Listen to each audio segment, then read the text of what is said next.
Hi, Kate from Whutsy here. I'm super excited about doing this video with you guys. We're gonna jump into creating a Shopify online store for our Etsy shop.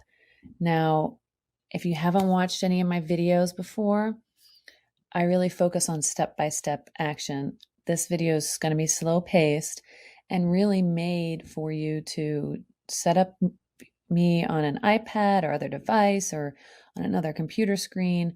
And we're going to do this step by step. And I'm not sure how long this is going to take, but I have a feeling this is going to be a long video. So you can do it in pieces, come back, or do it all in one go. A few things to think about before you decide, okay, we're going to do the Shopify store.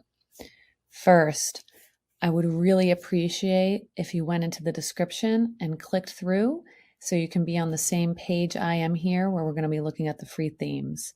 Okay, that's going to go through my affiliate link because I am affiliated with Shopify, but you can do your own research, and Shopify is one of the top e-commerce websites platforms out there, if not the top one, and definitely one recommended for those who sell on Etsy and are looking to have their own website. So despite all that being an affiliate and everything, I would still put them in my top two for sure, that I would recommend for building your e-commerce site off of Etsy. Okay, so but clicking through that link, lets me know that you're enjoying, that you're using this video and it's been helpful for you, but also gives me a little bit back, and really will keep me making these videos for you guys. So we can go beyond just doing these beginning steps, starting creating a website, and go into the more advanced stuff once it's running. All right, so thank you for that, first of all. And the next thing to think about is, are you first starting out your Etsy shop? Did you just open? Are you established? Are you been going on for a year now or a couple years? Or are you making consistent sales on Etsy and you really want to just bring your audience off of Etsy and onto your website? This video is for any and all those people, but there are some things to consider. This isn't free, okay?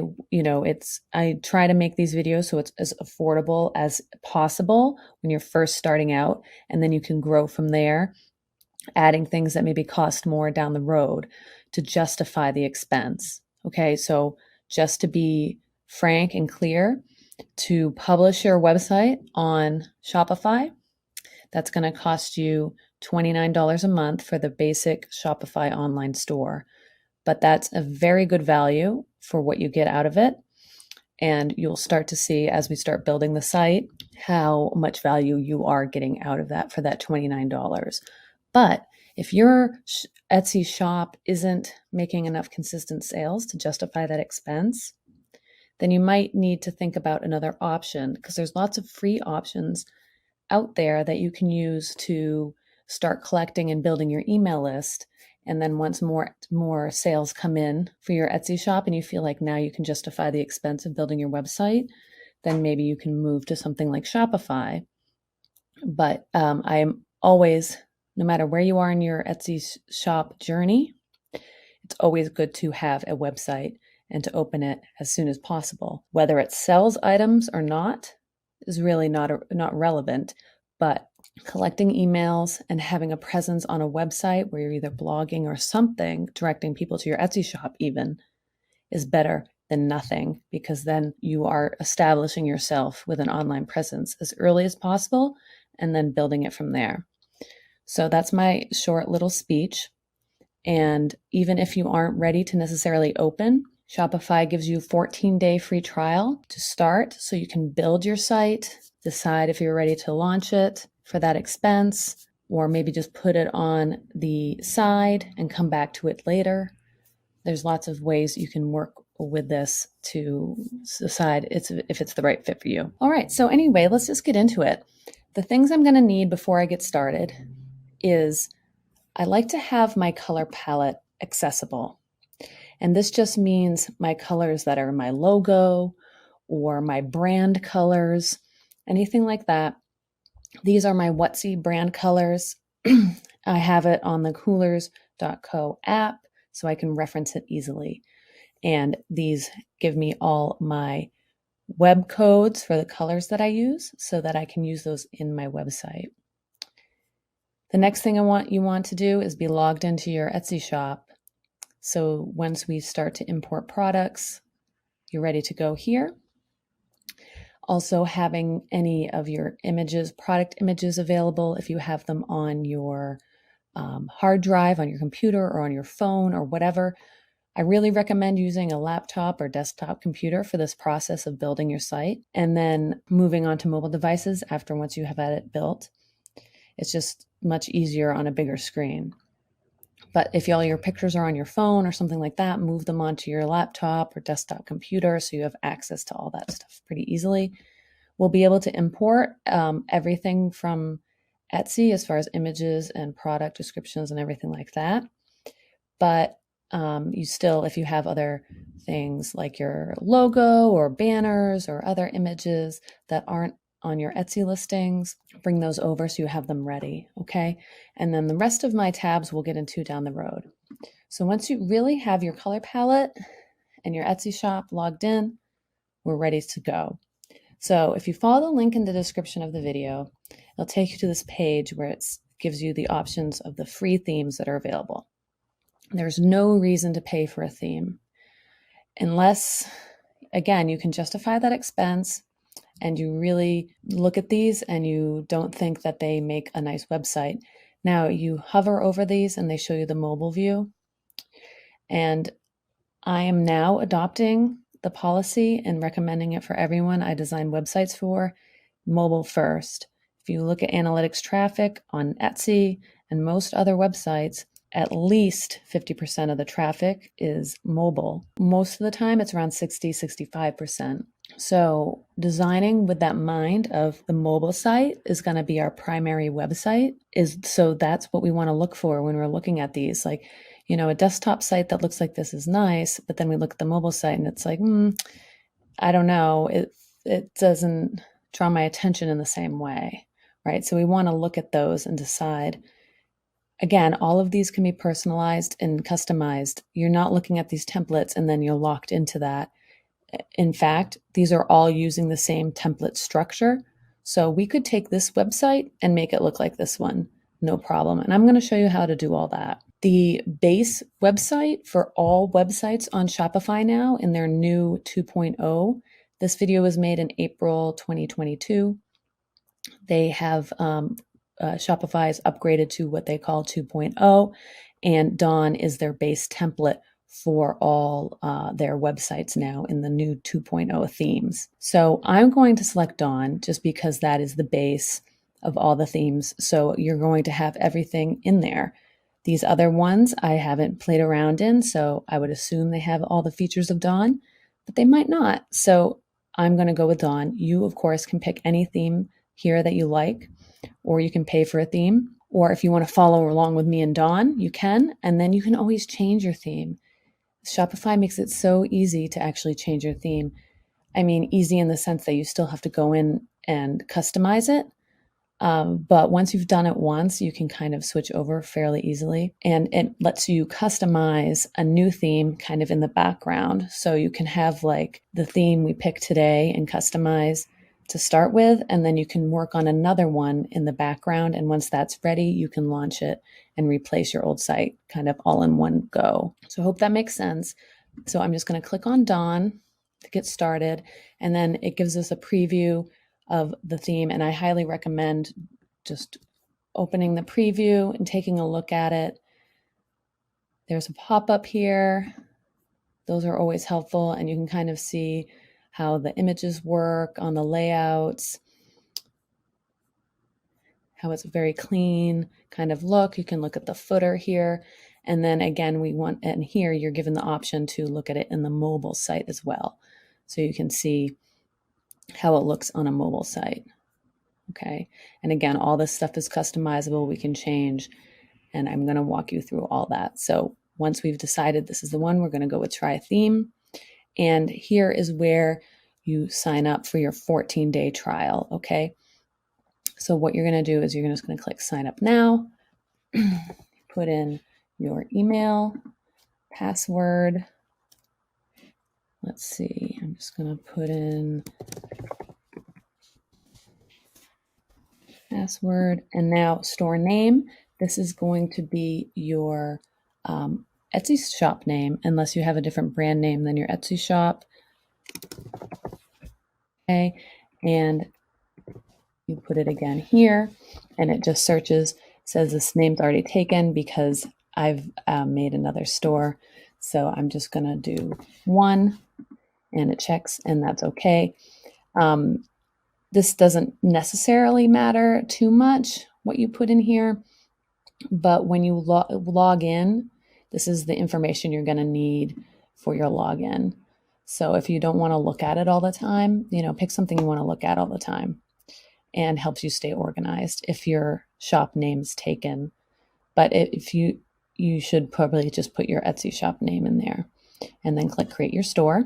Okay, so one of the perks of doing these kind of recordings live, and I do it step by step with you, is I come across problems, and hopefully we can troubleshoot those problems together.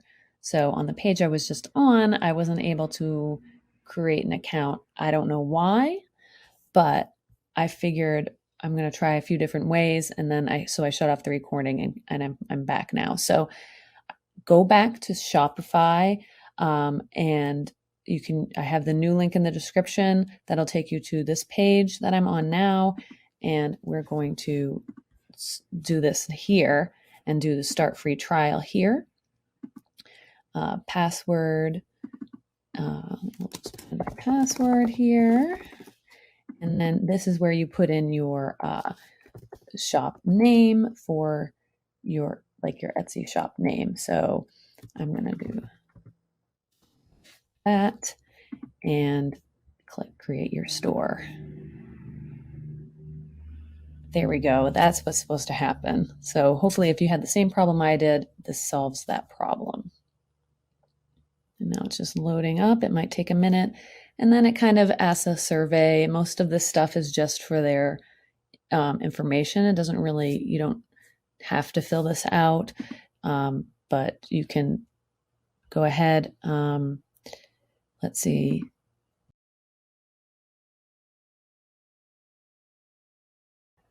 And then here is, you have to fill out this information about your business. So this is another thing that's important to think about before you open a website. You have to put an address out there. You can't just have an online store and an online website without a address for that business. There's lots of legal reasons why. And so that's something that a lot of people who sell on Etsy, who maybe sell out of their homes, think about that as being, a little intrusive. But if you're operating a business, people need to be able to know that you are real. Will this information be public and easily defined? No. Yes and no. It's out there, but it's not like it's displayed on the front page of your website or whatever. It's kind of like in your privacy policy and your other policies, that information is there. And if you send out marketing emails, that information is in the bottom of your marketing emails. These are rules and laws that are there to protect us as consumers and to establish you as a legitimate business. So you don't have to be a registered business. You can always, you always want to understand your local laws. And that's another thing about selling on a website. Etsy collects the sales tax for you. Shopify is not going to do that. You set it up, but you have to pay the sales tax. Okay. They're not going to pay it for you, and lots of other things. So you really need to understand what's involved and talk to an accountant or a tax professional about these things before you make that leap. All right, so just fill out the info. And again, you can't use a fake information here. This stuff has to line up with your bank information, and so you can get paid to verify. If you put in fake information here, people are going to buy things on your website, you're going to ship stuff to them, and you're not going to get paid because there's reasons for all this stuff as far as when banking institutions get involved, and then if you are a registered business, you would check that box. But there's no need to at this point. If you're in that process, you can set up your shop and, add this information later as well. Okay, so here we go. Now the trial, it's telling me my trial has started. So we have 14 days from today. One of my things that I do, my little tricks, is if I'm ever starting a trial plan with something, I always put it on my calendar the day before it's to expire. I just remind myself if I need to cancel or if I need to upgrade at that point or whatever. And they have right at the top our options for our different plans. But again, we don't have to think about that right away. We're designing the website, but if you're curious and you want to see what's in the plans, we can take a peek and you can get some of the details here. So the Shopify Basic plan is the smallest, lowest tier plan they have for an online store. So they do have a lower tier plan called Shopify Lite, Lite, and that one you do not have an online store. It's basically just a place where you can sell through a point of sale system, or you can sell online through what they call buy buttons, which is you can put buttons on other sites.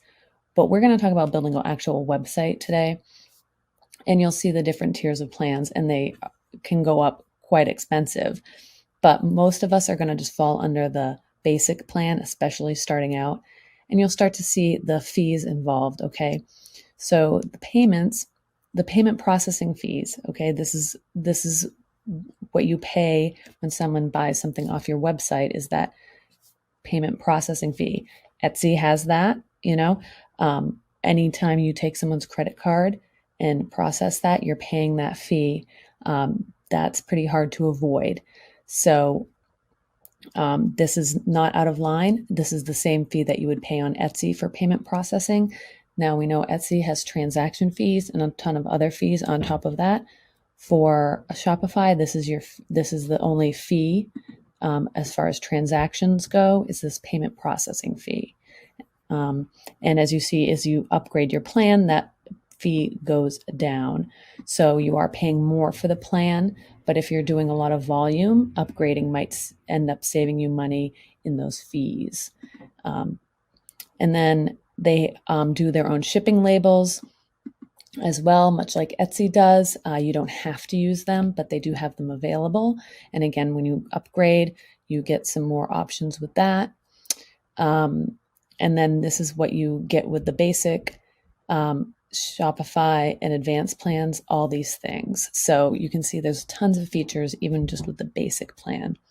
Okay, and then at the very bottom, they have this $9 a month plan, which is just for selling in person or point of sales.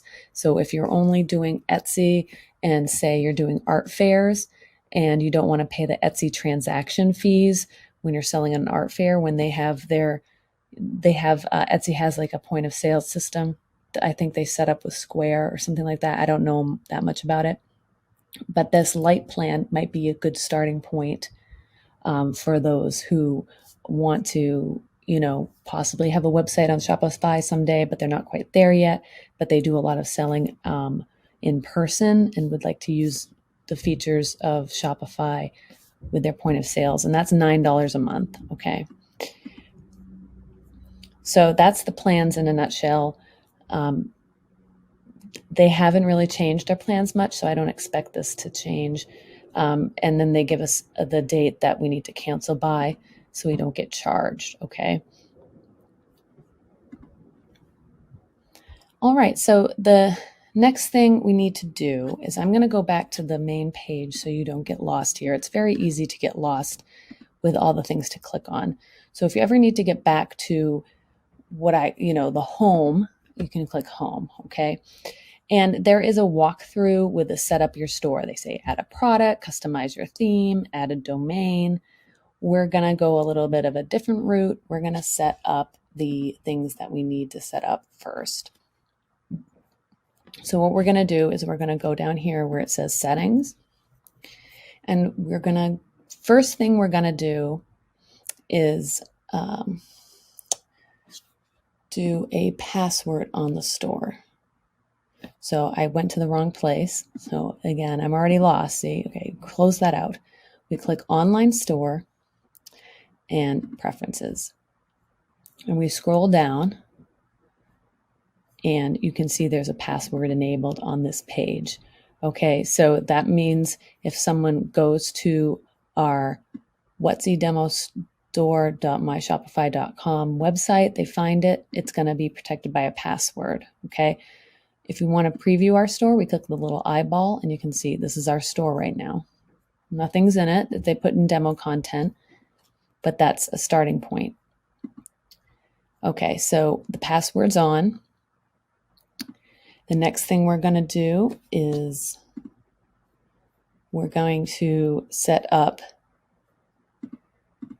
the rest of the preferences here. So online store, preferences, and homepage title. That is typically the name of your shop.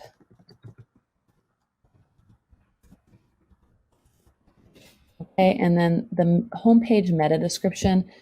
This is for when someone finds you on Google or is searching and you pop up on Google. You see the title is that across the top in the blue writing on the Google search results. And then the homepage metadata description is that paragraph that appears under that. So we can write anything we want. You can use your subtitle from your Etsy shop if you wanted. Whatever you want here. It doesn't have to be long. You have up to 320 characters to use. So it's recommended to fill that up because the more information, the better. But for now, you can just put in whatever you need to just to put something in there. And anytime we make changes, you want to get in the habit of hitting that save button because it's so easy to get going on something else and get distracted, especially being on the computer. A sale comes in, you take care of an Etsy shop sale or whatever, and you haven't saved and somehow your computer closes, whatever. We all know those nightmare scenarios. So that's a very good habit to just start getting into, is saving all the time. So from here, we're going to go to settings. And now we're at the store details. So this is the stuff we entered in when we set up the shop. Okay. So we have our basic information. We can click edit. And if our store name is different, and if we have if we're a registered business, we put in the legal name and the store industry we can change. Our address this is used on the customer confirmation. And so the invoice or order receipt that you get by the email will have your address on it. And when Shopify bills you, this is the address they'll bill. Your contact information, so phone number, email address, and there's 2 email addresses here. So one email address is your contact email that Shopify uses to contact you. So this one should be one if it's not your store brand email address that you use for everything, which I do recommend doing if you do have a store email address that you use for everything related to your store. Use that for both of these addresses if you can. But if there's one email address where you're like, no, this is where I want all my billing receipts to come in, all that kind of information, you can put that in as this contact email for Shopify. And then this is the sender email. So again, when those order invoices go out, this is the email address those customers see, and they will reply to that email address. So we want to make it something that people will recognize and respond to and say, okay, that's a business and this is going to help me. Down a little bit further, store currency. This is important. You want to make sure you're on the correct store currency. And then we have the time zones, unit system, if you're on the metric or imperial, and then the weight units, ounces or pounds. Okay. And then this bottom one is the order ID format. It starts at 1001 by default. If you want to change the order format, you can do that here. All right, so if you made any changes, be sure to click the Save button. And we're going to continue on. Let's see. The next thing you want to set up is your payments. So there's a few ways you can set up payments, accepting payments in Shopify, and there's actually multiple ones you can set up. The one that you want to use for now to start with is Shopify payments, and I'm not going to set that up here because there's no need for me to go all through that with you, but I would take the time to pause this video and do the process of setting up the Shopify payments, and that will connect to your bank account, whichever one you want to use for those any of those payments coming in or going out, coming through Shopify, and you'll see that they can pay with any kind of credit card, Apple Pay, and other things. So here you go, 0% transaction fee. So like on Etsy, that's that 6.5% transaction fee. Here it's 0. So think about that, how much more valuable this website is already. And then here they say the credit card rate. We know it's 2.9% for the plan that we're going to use. The 2.4% is, of course, for that really expensive high-end plan. So you can complete that setup.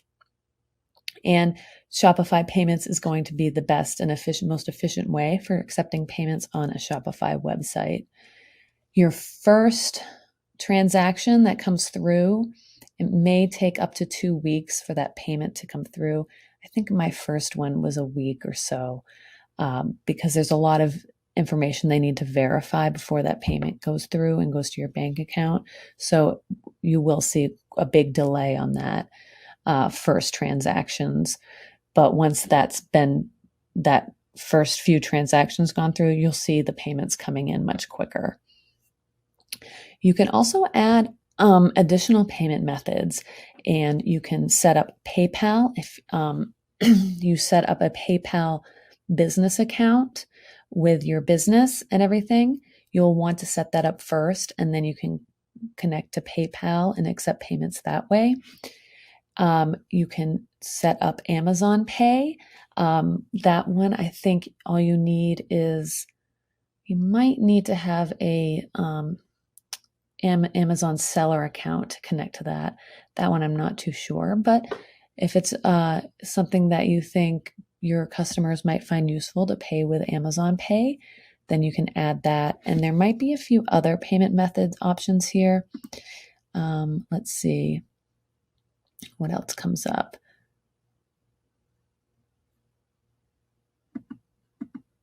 Well, it's taking a long time, so I'm going to skip that. But if there's another one that's, say you're maybe in another country, or you sell a lot around the world, there might be other payment methods that make more sense for you. But if you're a US seller, these are going to be the big ones that you'll be taken care of with this.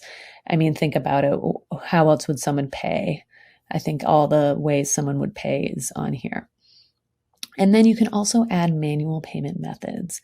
So if someone is again, you're selling in person, you can add a money order, cash on delivery, bank deposit, or create a custom one. Okay, this is a little bit complicated. I've never used anything like this, but if you take payments in different ways, like maybe you do accept personal checks when you're at the art fairs or something, you can add that here so you can make a record of those when they do happen.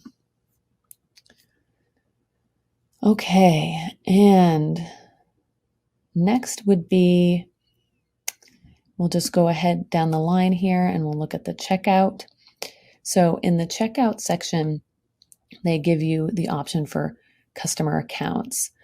So this is when you go through the checkout process on, say, a website at any online store. Sometimes you're given the option at checkout to create a customer account. And then that way, when you come back, you don't have to go through the process of filling out all the information. That information is stored on a server, so you can just do a quicker checkout process. I think pretty much everyone's pretty familiar with that. So you have 3 options with it. You can just not use accounts at all, let everyone just check out as guests. You can do accounts are optional. They can create an account or they can check out as guests. And I think that's the one most of us are familiar with. And then there's another one that's accounts are required. So they must create an account to check out. There's probably few scenarios where you would want to have accounts required. If that's a scenario that you think fits with your business, that you're more of an exclusive type of brand or something like that, then you could require it. But I feel like most of us will just fit into that optional category. And then customer contact method, we can select a contact method customers use to check out, phone number or email address, or just email. So that's up to you if you want to give them the option to choose or just give an email, and how they can choose to get shipping updates. They have SMS or email for text messages or emails, or show a link to download the Shop app. This is an app that Shopify puts out, and they are really pushing it and trying to get people to shop on it like it's a marketplace, I guess, and you can check out with Shop Pay on the Shop app and all kinds of things. I think it's just one of those things that people just don't know about yet. If you're familiar with it and you like it, you can leave that checked. Personally, I don't really know much about it. And if I saw that, I'd be like, I don't know what this is. So it's just kind of confusing more than anything. Whereas with text messages or email, we all understand how that works. And then we can go ahead down to the customer information. What information do we want to collect from the customer when they check out? First name and last name required, company name optional. You could do that or don't include. If you sell business to business, having that as optional might be a good idea. If you just sell mostly things that where businesses aren't really your primary customer, you don't need it. If you sell strictly to businesses, then maybe required might be the fit for you. Address line 2, apartment, unit, or suite. I think that optional is pretty standard. I don't see a reason not to include that. And a shipping address phone number. I like to put that optional. Some people do like to have a phone number, especially if they live in an area where it's sometimes package delivery is uncertain. They know if they put their phone number in that they will maybe have a better chance of getting that delivery the first time. You can add a tipping option at checkout. For most online stores, this isn't necessary, but if you are providing a service to people, tipping might be something you want to add. If I was doing a service, I wouldn't be afraid to add a tipping. Sometimes people like to tip when they have a service provided to them. If you're providing a product, that's a different story, but don't be afraid to use that tipping category if you do provide a service for people. Order processing, this is pretty straightforward. This is just the default, the shipping address is the billing address. Of course, people can always change that. This is all stuff that we're used to when we go. Who hasn't been shopping online? We all know this drill, but there's some things you can do to customize it if you have a preferred way of checking out. Address auto completion. If you want that, if you don't like that feature, you can uncheck it. After an order has been paid, automatically fulfill the order's line items. Automatically fulfill only the gift cards of the order, or don't fulfill any of the order's line items automatically. Okay, so default is it doesn't fulfill anything. You have to go in there and manually click fulfill and get those orders moving, or say, you make the item, you click fulfill, put in the tracking number and go on. So that's going to be most cases. If you are doing something like drop shipping, or print on demand exclusively, where you don't have to make any changes to the designer order, then you would check this. But if you have anything that wouldn't be fulfilled automatically, you need to check that box and just do it manually. After an order has been fulfilled or paid, and when all the items have been refunded, automatically archive the order. So this keeps the order on file, but it's now archived, so it's not on your main view. And giving the consent for marketing lets customers subscribe to your email list. Of course, we want to make sure that that is available, and you can check this box so it's pre-checked, and they have to physically uncheck it to not get that marketing. And then you could have the option for SMS marketing, but you will need to set up a terms of service and privacy policy in your legal settings for this. And SMS marketing does cost quite a bit of money, so I usually just leave that unchecked. This box, you can ignore that, and then if you want to change the language of your checkout page, you can do that here. So now we're at the bottom here. We want to save any changes that we've made. All right, and the next one we work on here is shipping and delivery, and this is where it can get really complicated. You can pull in your shipping profiles from Etsy if you have shipping profiles set up. And by pull in, I don't mean automatically sync or anything. You'll have to put these in manually. But for starting out as an online store on Shopify, I would recommend just setting up rates for domestic in the United States. And then as you grow, you can expand to other countries if you choose. Okay, so this one is created for us by default as the general shipping rates. So we're going to click manage, go ahead in there, and it tells us where we're shipping from, which is our address. We can change that if we want to. And it has a default shipping for domestic shipping, orders $50 and up. They say they charge free. Larger packages by weight, they have these different packages. So, you're going to want to go in and edit these to fit your shipping profile. Down here, I'm going to just go ahead and delete the rest of the world. And we'll make a banner that says we only ship to the United States. Why do I do this? Because there are a lot of laws and things in other countries that I want to fully understand, and I want you guys to fully understand before you start shipping and selling to other countries. If you are fine with that because you're at such a small scale, it really won't affect you a lot of this stuff. That's up to you. But I don't know much about it, so I would recommend you do your research before you decide to ship worldwide. And also shipping domestically already has plenty of things that make it confusing and difficult. So one beast at a time is what I suggest. So you just go ahead and you click these three dots and you can edit the rate, or you can go in here and edit the zone if you want to change anything about this zone.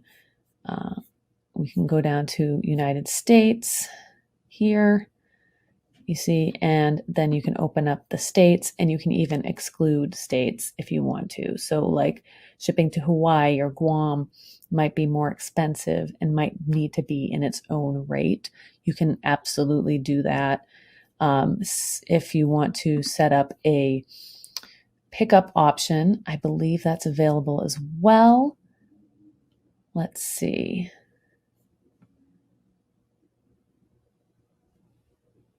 To charge.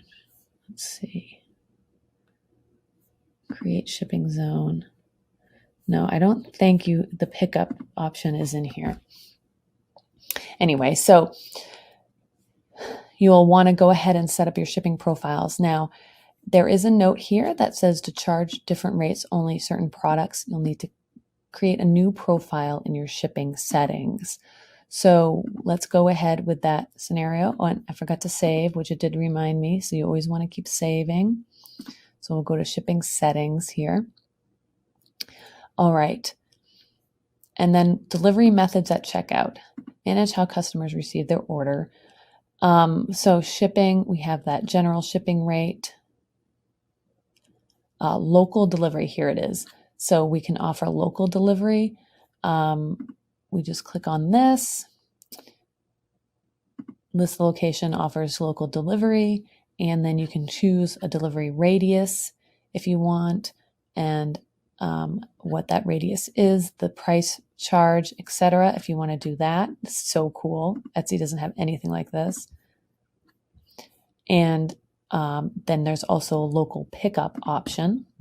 So you just check that box, and then you can, put an estimate time when it's ready to pick up, the pickup instructions, the location, settings if you need to change them, and any other details they need to know, like directions or where to park or what door to go in, that kind of stuff. So these are really cool features. So even if you aren't ready to start shipping things, you can do this local pickup and advertise to your local area, or you could do this delivery and advertise to your, local radius, and do things that way without dealing with the complications of shipping if you're not ready to do that. Or if you want to supplement your Etsy shop and people, and you have items where you want people to be able to come and pick up, you can point them to your website, as an option. Okay, so go through this with a fine-tooth comb, get those shipping rates set up. If you need to do for the specific products, you'll have to create a new profile. And like this example, it's fragile products. So we know that, the glass plates and the glass mugs have totally different shipping, and we can go ahead in and add those products. And obviously we don't have any products in our store yet. But if you want to create these shipping zones first, and then you can add the products later, if you know those, you can go ahead and do that. Okay. All right. So continuing on, taxes and duties. So this is where things can get complicated. So we're going to just remove rest of the world.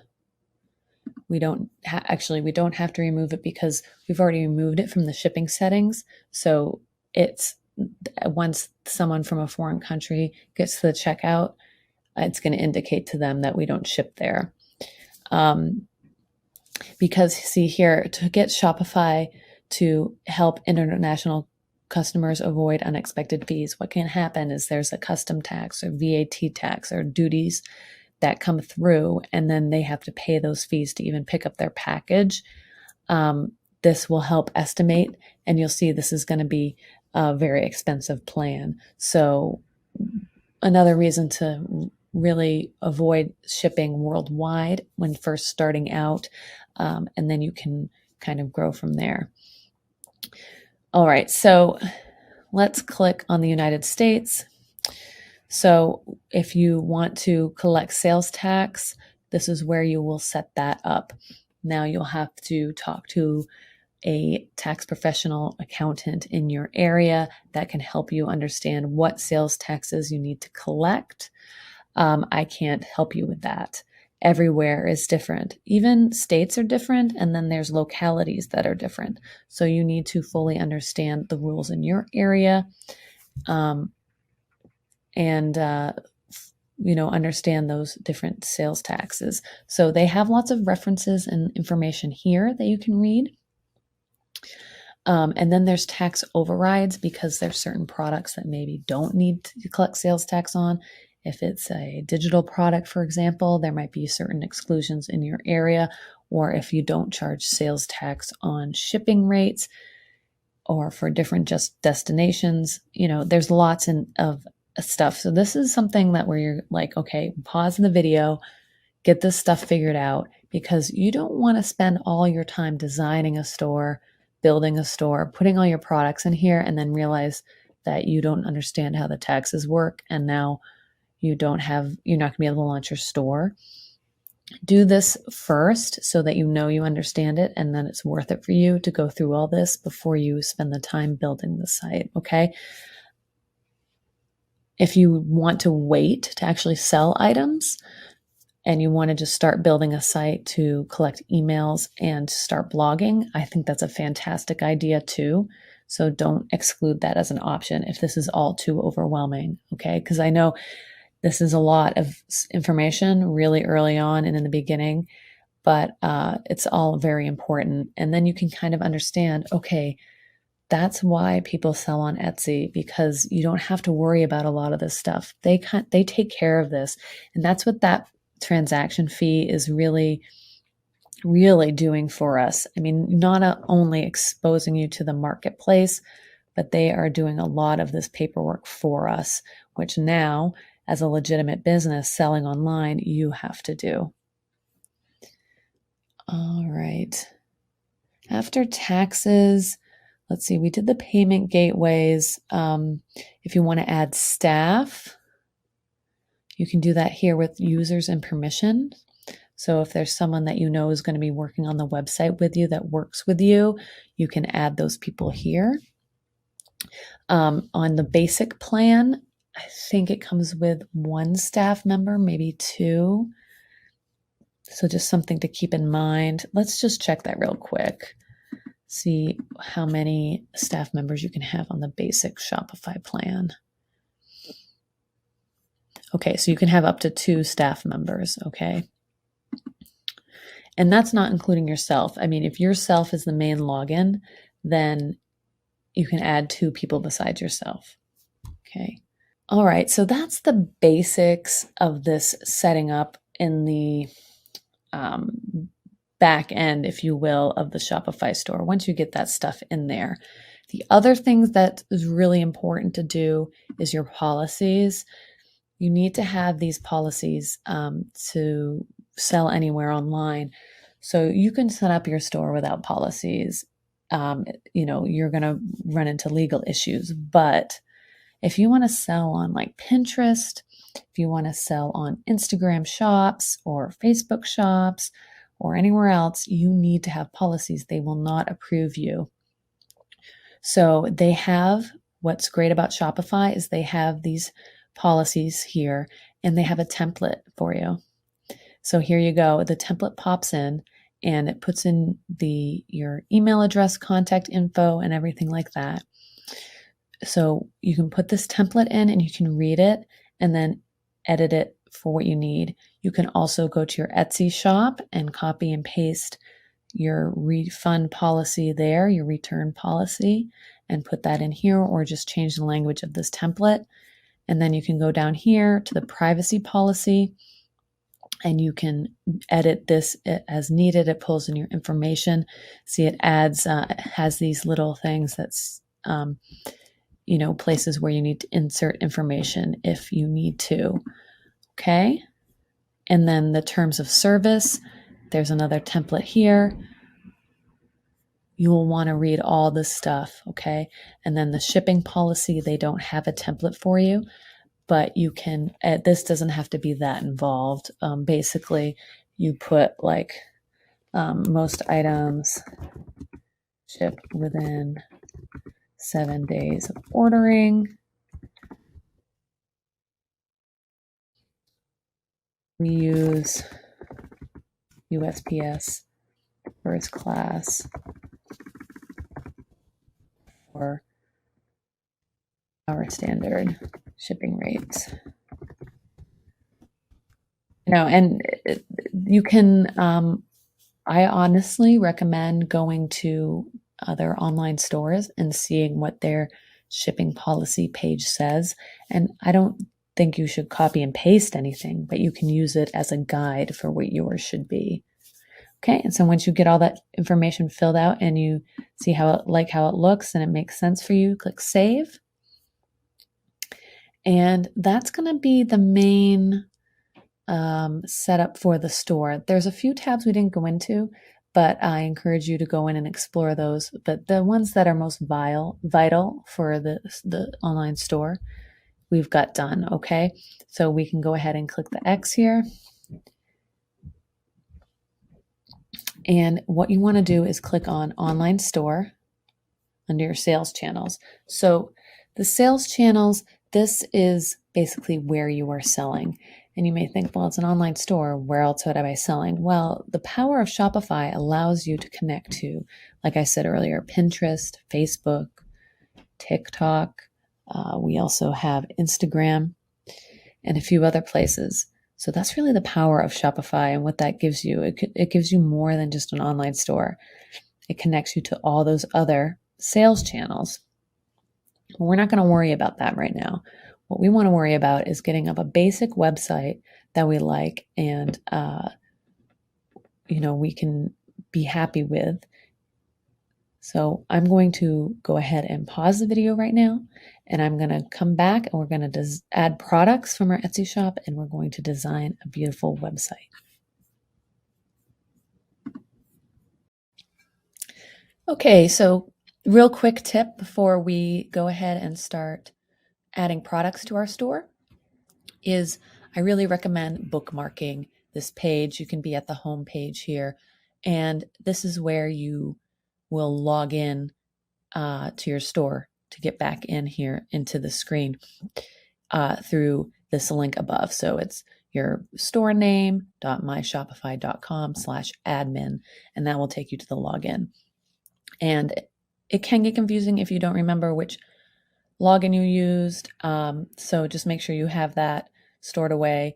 If you have multiple Shopify stores, like I do, it can get confusing. So just make sure you keep those that information recorded somewhere.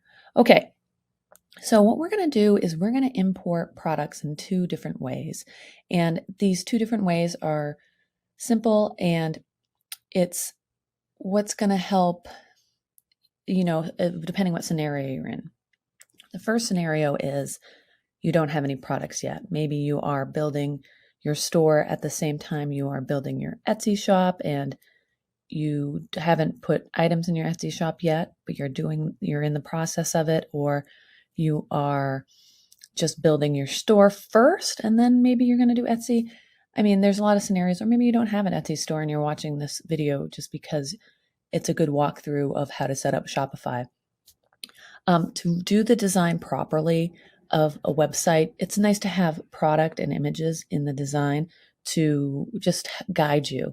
And we're going to do it in both ways. We're going to upload demo content, or we're going to actually pull from our Etsy shop and pull in those products that way. So whichever scenario you're in, you can use one of these 2 ways. Okay, so I'm just going to open up a new tab here. In the description, you will see the link to this page, and this has a CSV file, which we can use to upload a few sample products. So you just scroll down here where it says sample product CSV, and we just download that. And then also this is a great example. This is how you would do this if you have a online store on another platform and you're moving to Shopify. Also, you could do this as well with your Etsy store. You can export it and import it this way as well as a CSV file. The only problem is that Shopify has a certain template, and so they go over that in this page. So if you want to do that with your Etsy shop, or if you have a shop on another platform, and you're bringing it into Shopify and you want to do it with a CSV file, you're going to want to make sure it follows the same template as the CSV file that we just downloaded. So you can go to this page and read all those details. All right, so once we have that CSV file, we go to the products page here. And then in the top right here, there's a place to import. We click that and we drag our file. And if we are uploading a file that has existing products that are already in our store, on our Shopify store, you can click overwrite any current products that have the same handle, and then that way that data is not overwritten, or it is overwritten depending on what you want to do.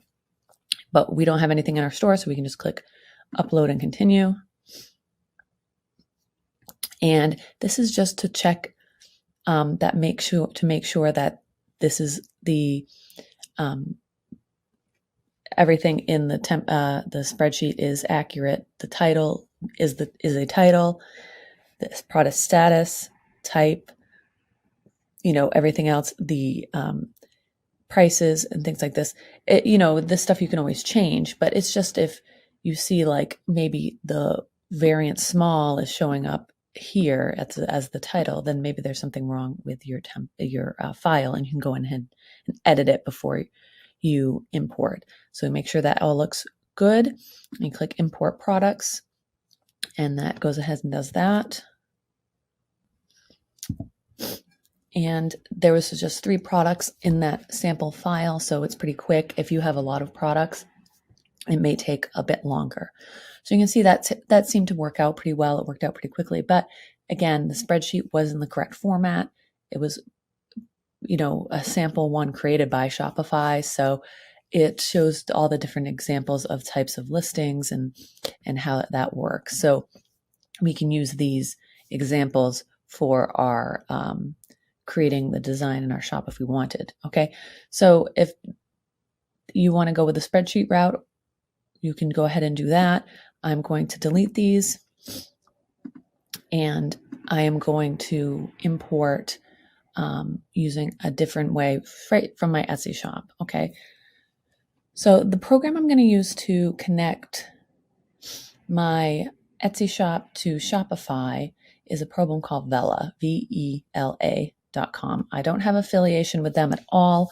I've used them in the past, and it is a really great tool. It used to be free a long time ago, and it was a really great tool for just updating your Etsy listings because you could easily add variants, tags, photos, descriptions, everything. And it's all being visible on your screen in front of you instead of on Etsy where you have to click in and out and around on everything. So I'm really a big fan of it. They are, in the recent past, they added features where you can copy and publish listings from Etsy to Shopify and Shopify to Etsy. So you can have that connection. And it really, I thought, wow, this is great. This is fantastic. And you can see that now that they have these more advanced features for connecting Shopify and Etsy, they now charge a monthly fee. The pricing for the light version is $5 a month. And this is just for editing and copying listings. So you can't, with this one, Light, you can't take an Etsy listing and publish it on Shopify. You need to have the advanced, the plus subscription to do that. So that's $10 a month per shop. Okay. So this can get expensive if you are running a lot of shops and things, but it does save you a lot of time and productivity. What we're going to do is we're going to see what we can get out of the free trial they offer, which is a 1 week free trial. So we're going to see what we can do with that 1 week free trial alongside our Shopify store free trial of 2 weeks and see how much we can use it with that free trial, and then decide after using the features if we do want to pay that fee per month for the features. Someone who, you just have your listings and that's that. Maybe it's not something that you'll necessarily need to use all the time and could probably go with the $5 a month plan or not use it at all after this trial period. But if you are doing a lot of things, adding new listings constantly, changing photos, changing your tags for the seasons and things like this, you might find this tool very, very useful. One of the things that is a miss with Vela is the inventory sync. So they do have a note here that they are working on this. And by inventory sync, I mean you sync your Etsy shop with Shopify. So when someone buys something on Etsy, your inventory on Shopify updates for an item. And if someone buys something on Shopify or you sell something in person with the Shopify POS, that inventory updates on Etsy. And so if you are having items where you are making in batches and you have 10 of this item and that's it, and once they're sold, they're gone, or you're doing drops or things like that, having the inventory sync will be really helpful for you to keep track of that stuff. So they are working on this. And this was posted on March 30th, 2022. So, I'm not expecting this to be happening in the next month, maybe by the end of the year or early next year. They're going to add this feature, but just so you know that they are working on it, that's fantastic. So with that in mind, we're going to use Vela to bring the listings from Etsy into our new Shopify store. So we're going to just go to this page here, the pricing page, and I'm going to do a 1-week free trial on the Plus plan. So we're going to click Get Started, create an account. Okay, and then we're asked to connect a shop right away. So what we're going to do is connect our Etsy shop first. And you should be logged into your Etsy shop before you do this. Okay, and now it's importing our listings. Okay, so there they are. These are my 2 active listings. It also imported my inactive listing and my draft listings, okay? And I hope you do have more than 2 listings in your shop. I just use my Etsy shop as a demo shop. I don't sell anything in there really, or try not to. It's just there for you guys to use as a reference. But I hope you have more listings and you can utilize this. So that's why I kind of recommend this if you do have an established Etsy shop, you know. And then the next thing we want to do is go up here and click Add Shop, and then we're going to connect Shopify. And then it takes us to the Vela app. You can also, there's a link in the description that'll take you right to this page as well.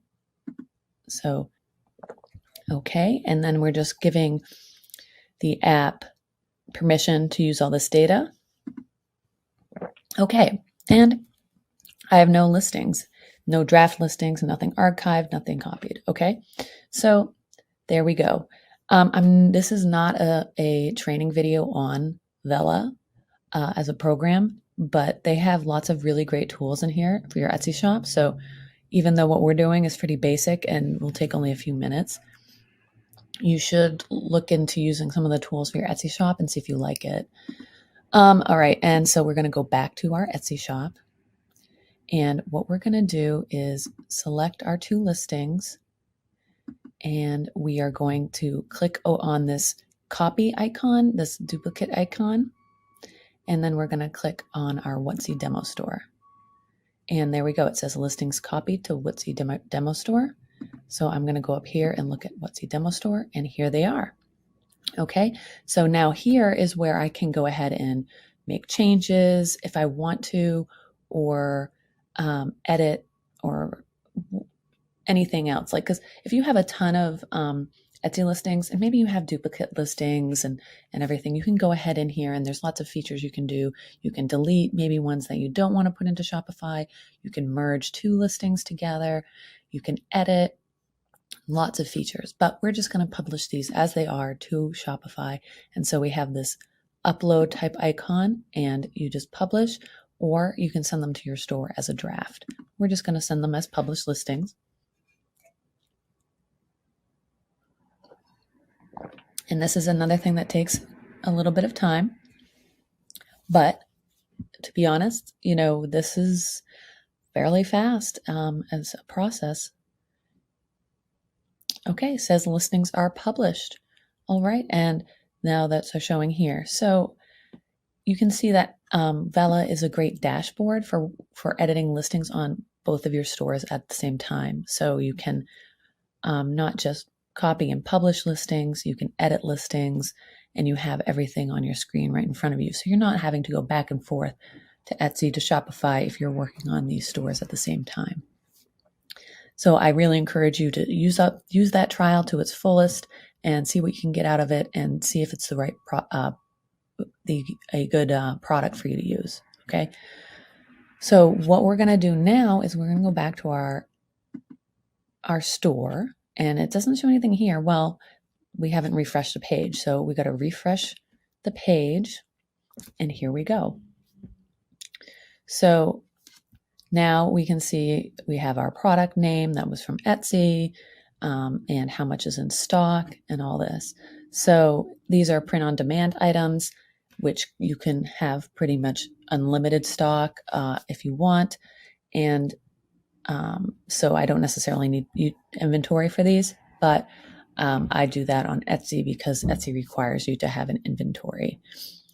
Now, these are, like I said, these are print-on-demand items. So I do have the ability also to add the print-on-demand app in Shopify for these items. So I believe these are both Printful excuse me, these are Printify. No, this one's Printify. The wrapping paper is Printify and the apron is Printful. So I could easily install those apps and connect these items to my Printful and Printify accounts.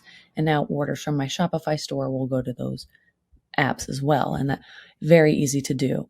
I have the link in the description to the apps for Printful and the apps for Printify. If you find that confusing in any way, I can do a video on that, but this is more just about getting the store set up. So I have 2 items in my store. It's kind of not a lot. So what I'm going to do is I'm going to go ahead and import that CSV file because I want to have a little bit more more products in my store to for the design purpose. Sometimes it's difficult to design when you only have like 2 of something. So if you do have only a few listings, products at the moment, maybe think about importing this demo file just so you have more to design with, so you can envision once your store has a lot of things. And these 2 listings here are archived in draft, so I'm just going to select those and I'm going to publish those. Set as active, so they'll show up in my store. And then this one has 0 in stock, so I'm just going to go ahead and click on this and add a quantity to it so that and then click save so that it appears in my store just for the design purposes. Obviously, once I'm ready to publish my store, I'm going to delete these. All right, so now I have 5 items in my store. That's a good amount to get started with the design part of it, okay? And what's also helpful to do with this as well is like, see these Etsy titles? These are not going to be great titles for a website. They're going to look cluttered. They, are going to confuse people. So I'm going to just go ahead and shorten these titles and make it a little bit easier. The description's fine. We can work on that down the road. And the photos, I have them, let's see, are these square? These are square. And is that one square? This one isn't square. So what I can do, so all I'm doing is I'm clicking on the photos and I want them to all have a consistent look and feel for the design process. Because once you have different size photos, then it can get a little bit confusing. And so I want to make sure that these photos are square just for my sanity. So I just click on the crop tool in the bottom left corner, select square, and then I can move my little crop thing to wherever I want. Done. And also for SEO purposes, there's alt text here.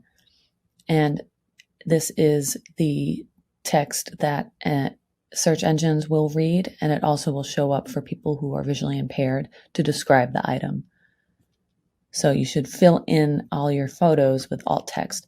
Now that's an SEO thing. You don't have to do it now, but since you're going through these images at this moment and cropping them for the design purpose, it'd be easy to add some alt text. So you want to use your keywords, but also describe the item.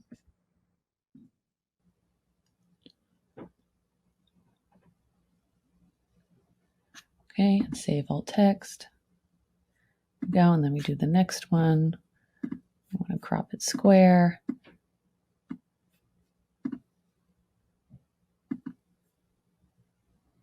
Now, if all your photos are a different dimension, you don't have to do square, but just pick a dimension. This one looks square, yep. Okay. All right, so those ones are all set, and you can put a different image for different variants. So obviously I don't have pictures for these different variants. I just have the cancer design. So I can, pick a photo that when someone selects this variant on the website, this is the picture that shows. And save any changes. Okay, and then we can use these arrows in the corner to go to our next product as just a quick little shortcut, or you can just go to your products page and find the ones. So we're going to do, change this to weed 'em and reap, embroidered apron, and crop these photos to square.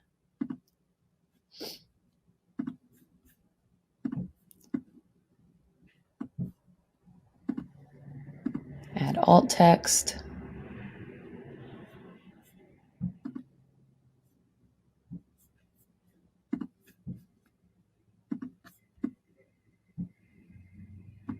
I think square is probably the most common dimension for online store photos. It's probably the most easy to use. I'm also a proponent for vertical because I'm taking on a designing mobile first policy now for all my websites, and so a vertical photo will always look better on a phone than on a desktop.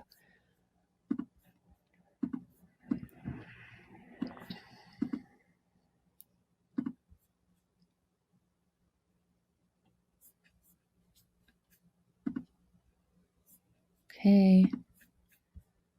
And this is the white apron. I was like, this is a duplicate, but I did one for the black and one for the white.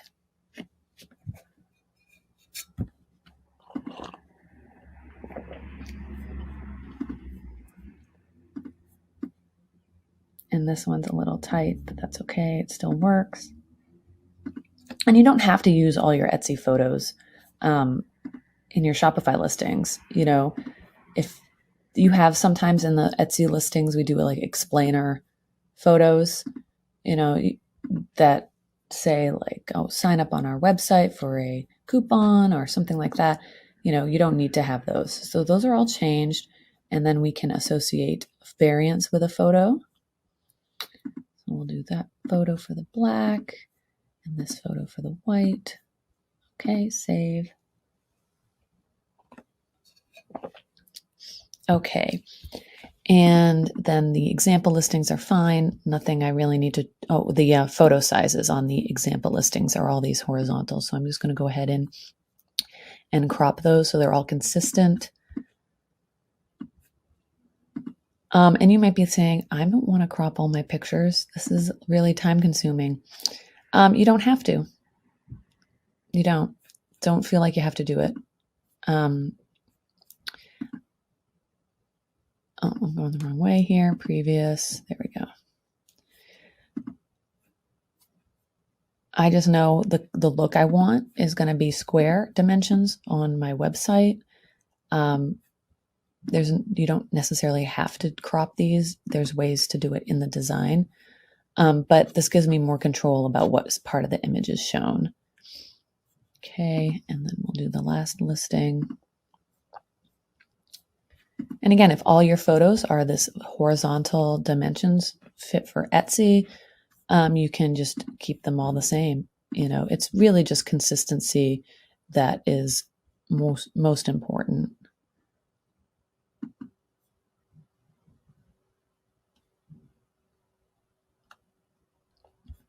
Okay, so there's definitely more things we can do in our online store in the products department, but I just wanted to get some products in there with some images and some text and some prices and things like that. So when I'm doing the design, I can, put my best effort in without having to go back and forth and edit the products and stuff. So we have the products in. It's fantastic. And so now we go to online store, and this takes us to our theme page automatically. And this is where we're going to go ahead and start editing our store design. So exciting. So what you want to do is have in a separate window, you want to click on the little eyeball for your online store and have this on screen. you just have to, you can close this, this banner that's along the bottom. It has my online store password. So say I want to share my design with someone else so they can't log into the store to view it like we can. This would be the password to just view the site. But for now, this is kind of blocking my view. So I'm going to exit out. And then once we have that open, we just click customize. And then this is now the theme editor in Shopify. And they are doing a lot of changes to things at the moment. So you may see things look a little different to you than it does to me, but the concepts are all going to be the same. But if there's any major changes that don't make sense in this walkthrough for you, please make a comment on the video below so I know about it and I can answer those questions. All right, so this is a new thing. They have this called Preview Inspector. Finding and editing sections and blocks just got a whole lot easier. You can now select sections and blocks directly in the preview by clicking on them. Okay, so this is a fantastic new feature. This didn't exist before, so let's try it out. So we can see when we hover over things, the different things pop up. And so what happens if I click on that? Now, when I click on that, I can now edit it here. Okay, so the old way of doing things in Shopify, and if you have an old template, you want to edit that featured collection down there, you have to go down here, click on it, and then now you can edit it. So this is, brand new feature. This literally just rolled out. I was working on a Shopify store 2 days ago and it didn't have this feature. So this may be clunky. We'll see how it goes. And you can see how now I didn't crop this photo and see what I was talking about. These are square and now this one isn't square. So it gives me an oblong look and that's not what I want to do. So I'm going to quickly go back to my store, go into my products and fix that because that kind of stuff drives me bonkers when designing. So it was, of course, it was the first image. I didn't do it.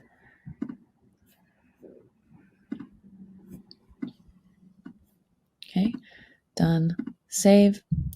And then while I'm here in the page, I'm going to kind of explain with these featured collections and things, how products are organized. So products are organized by collections and by tags. So Vela imported our Etsy tags for us here. So you might see some ones that like, okay, this is perfect, or ones that kind of don't make sense that you want to X out because the tags will be available in the filtering view of your Shopify store. So it's for SEO, but it's also for filtering your products for customers to find them. So if you have all these tags, it's not going to make sense. It's not going to be helpful. Gardening apron is a really good one. Embroidered aprons is a good one. And aprons for women would probably be a good tag to have. So I'm going to save those. Now, when it comes to collections, we only have right now the one collection, which is homepage. And so we can check that, just have something in the homepage collection. When we organize our collections, it's kind of like sections on your Etsy shop. Along the left side of your Etsy shop, you have those shop sections that kind of break down your shop into smaller categories. So that would be a great way to structure your online store at first, is to use those same sections on your online store as collections.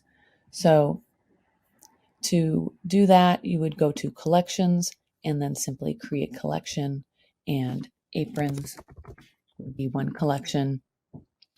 Is it available on the online store? Yes. An image for the collection, you can do that. You can add products manually or automated. So if you start adding more products from Etsy, or you want to just auto-populate your collections, which I'm a big fan of, what we can do is say, if the product tag has, I don't know why it doesn't let me select anything. So we can do apron. product tag. Here we go. So if we do product title contains apron, okay, then it'll pull in all the apron, anything that has apron in the title. Does that make sense? And automatically put it in this collection.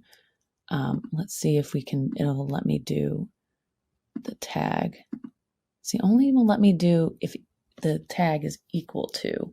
So having very generic tags, like if I had a tag that just said apron, then I could do a collection with where the product tags are equal to apron. Okay, it makes sense. Right, but right now I'm going to just use the product title. We save that, and now anything with apron in the title gets put into this collection. Okay, and we could do another collection with my other product, which is wrapping paper, and have a in the title contains wrapping paper. Okay, so when I say contains, it's not equal to would be an exact match, which I don't want to do because if the title says wrapping paper, I know my titles say something else like constellation wrapping paper or maybe personalized wrapping paper. I want all those wrapping papers to be included in this collection. So we want to use contains so that any title that contains wrapping paper is going to be automatically put into this collection. So we click save, and then we'll see how it automatically, oh, it didn't pull it in. Interesting.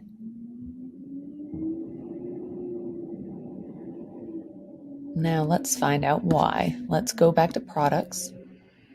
Oh, I have it as gift wrap, see? So it didn't pull this in because I have it called gift wrap. Okay, so we're going to go back to my collections, edit this. So I'm going to have product titles that contain wrapping paper, and I'm going to check any condition. Okay, so, and then I'm going to put contains gift wrap or wrap. Okay, and save.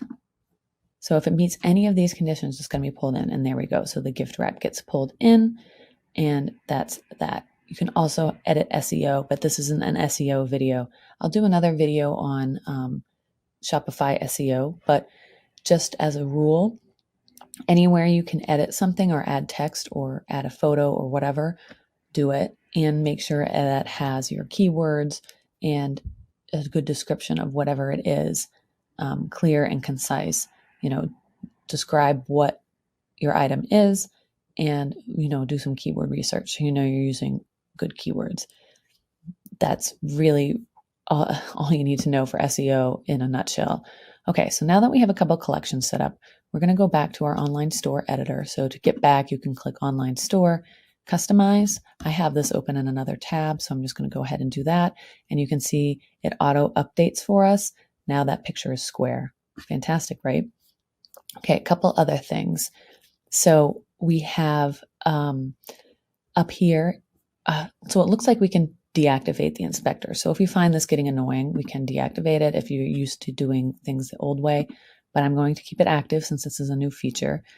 And we can preview if we want to look at the mobile site, desktop site, or full screen.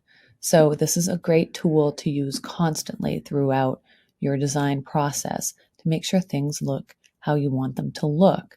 On a mobile phone, on a desktop site, and then it really wide, okay? Again, designing mobile first, so it's just easier to design a layout in Shopify on the full screen just to kind of visually see everything, but we constantly want to be toggling back to mobile so that we don't get too deep into the design and realize, I don't like this design at all. So it gives us a basic layout of the website, and I don't want you to get too caught up in like what it looks like at the moment because there's some settings that we want to do first. Okay, so if you are on a screen like this where you're like, I don't know what to do, just click this little back arrow, and this will bring you back to the home page or the main page. You can also navigate to different pages for all these templates that you can edit that are part of your website. We're going to just stay on the home page at the moment. Now, before we get into any of all the the blocks and pieces and sections, we're going to click theme settings. Okay. And then this is where we put in our colors, our fonts, and other little details that are going to change this basic design that everyone gets when they start an online store on Shopify and make it more our own. Okay. So colors for me is a big one. This kind of, for me, when I'm designing, besides having a few images in, the colors is really what like inspires me and drives my designing. That's just me. That's how it works for me. For you, may be different. But that's one of the first things I like to do when I start an online store is to get my colors in there. So I suggested creating a palette in coolers.co so I have all the codes that I need for all my colors that I want to use on my website. Okay, so I'm going to use these colors. This is a solid button label. Okay, and it's used as a foreground on accent colors. Okay, so for this, it's kind of strange how they order these because, like, in my mind, I think how I would do like a painting, almost like the background first, then the stuff on top of that, and then maybe the things that are in the foreground, which for me would be like buttons and stuff. So I'm going to just go down here to the background. So background 1 is going to be a light color, and then background 2, I typically would recommend like a dark color in most scenarios, but the way Shopify works, you want to use, they only have one text color. So you want to use something that text color looks good on as well. Okay. So typically 2 light colors, or if you want to have a dark site with light text, you can do that. They do have inverse options available, but not on all parts of the website. So I don't really recommend designing with that in mind. We can always do that, but we don't want to have that as like, oh, that is my intention when we're designing. So pick 2 background colors that are either on the lighter spectrum or on the darker spectrum. And so when I look at my palette here, my 2 lightest colors are these 2. And then my 2 darkest colors would probably be this blue and the green, or this blue and the orange. Okay, so I'm going to do a light design, which is fairly common in online stores. A dark design, maybe if you sell something a little bit edgier or masculine, maybe go with a dark design. Lighter tends to be more calming or more feminine in general. These are just generalizing. Design whatever you feel, but I always think that color is important to your brand. So if you are a light and airy aesthetic, do light tones as the background. And if you are more like grungy and edgy and vibrant, then you can kind of go with different colors. Okay. So this is going to be my main background color, this eggshell. So I just click the little copy icon, and that copies this code for me. I go back to here, I click on the circle, and now it gives me a color picker where I can pick everything I want. But I'm not interested in that because I have a color palette that I've created for my brand. So I want to use those colors. So here you delete that and paste in your code, hit enter, and you need to have the number symbol at the beginning. It's not letting me do it. Number, paste, enter, come on. Oh, there we go. So I clicked away, it did it. So it's just a little buggy. Then background 2, I'm going to copy this yellowish tone and make that my background 2.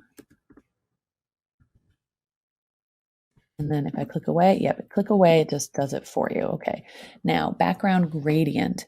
This is a feature that you can use if you want to add a gradient tone down the background of your web page. So you can see as I scroll down, the background of my web page is this eggshell tone. Now, if I was to add a gradient, I'm going to, you can pick from here, or you can do CSS code apparently, but that's very advanced. So we can select a gradient instead of a background color. So we can click this, and now you can see as I scroll, the background color has this gradient that follows me. So you can see this might be a kind of a cool aesthetic to use. And I can also customize the colors. So the color stop here is this pink color. So I can paste in the eggshell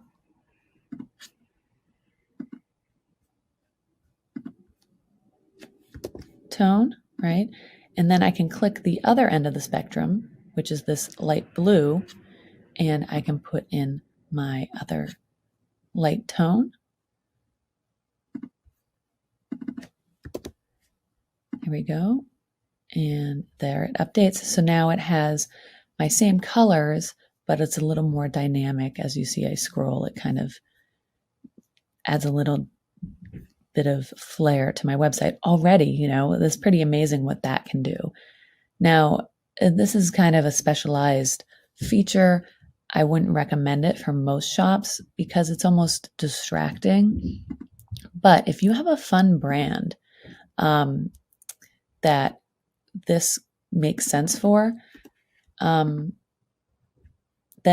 you know, go ahead and give it a try. Let's see. Now I don't know how to, now this is funny because like now I don't know how to get rid of it.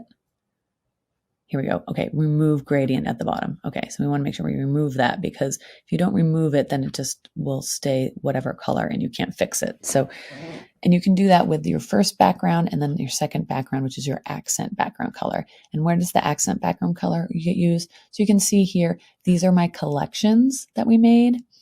And they don't have images, so it just pulls in this accent color. And we also have the option on other blocks to and other sections to use the second background color instead. Okay, so the next thing they have is the secondary colors up here. Again, I'm working in reverse. We have the text color. Okay, so in most cases, you want to use black or something close to black. And that is all you need to do. If you have a darker colored background, you would use white or something close to white. Okay. Next is the outline button that's along with that. Let's see if we can find an outline button. I think this email box is an outline button. I think it pulls in that data. Let's just test it. If we make it red, no, it doesn't show up.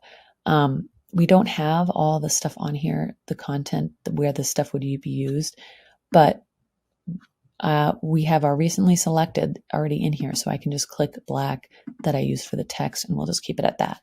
Now, again, this isn't set in stone. If I find that outline button, I want to use a different color for that, I can come back here and change it anytime as we're designing. All right, and then the next one is the accent colors. So that's going to be the opposite of the colors that I used for the background. So on my palette, I used these two light colors for my background, and now I'm going to use this orange and this blue as my accent colors. Okay, so accent 1. Okay, and this is used for the solid buttons. So I don't think there's any solid buttons on here. Nope. And then the accent 2, I'm going to use the orange.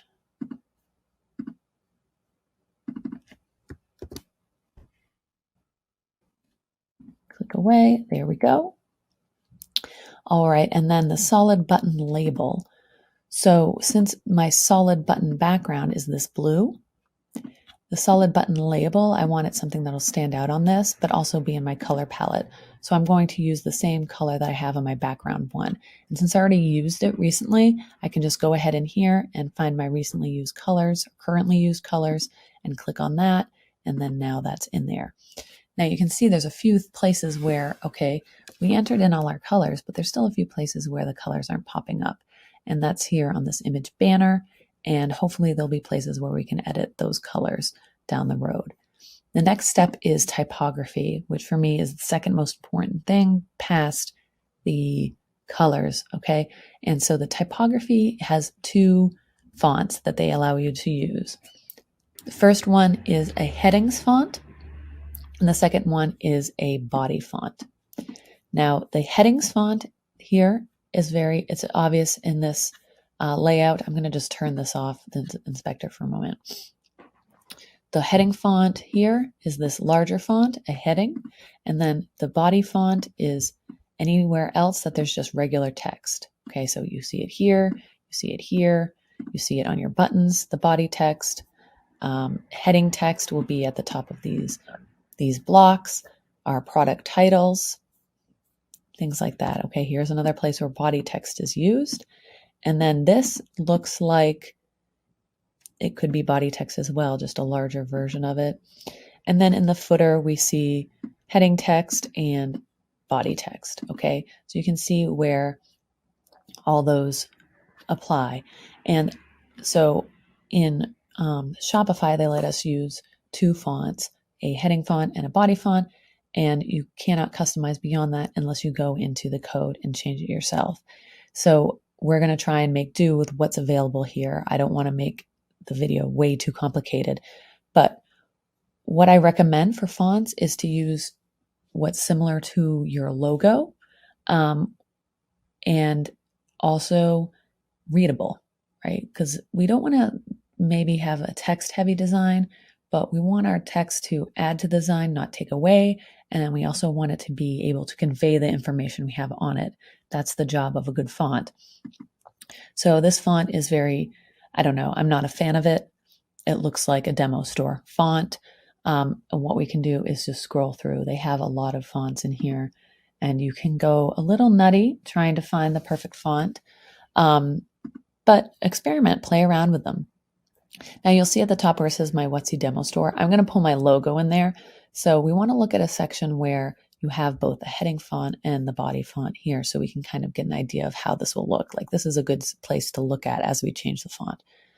So let's see. I know that my body font on my other website is the Josephine Sands. So I can actually type that in here and put that in.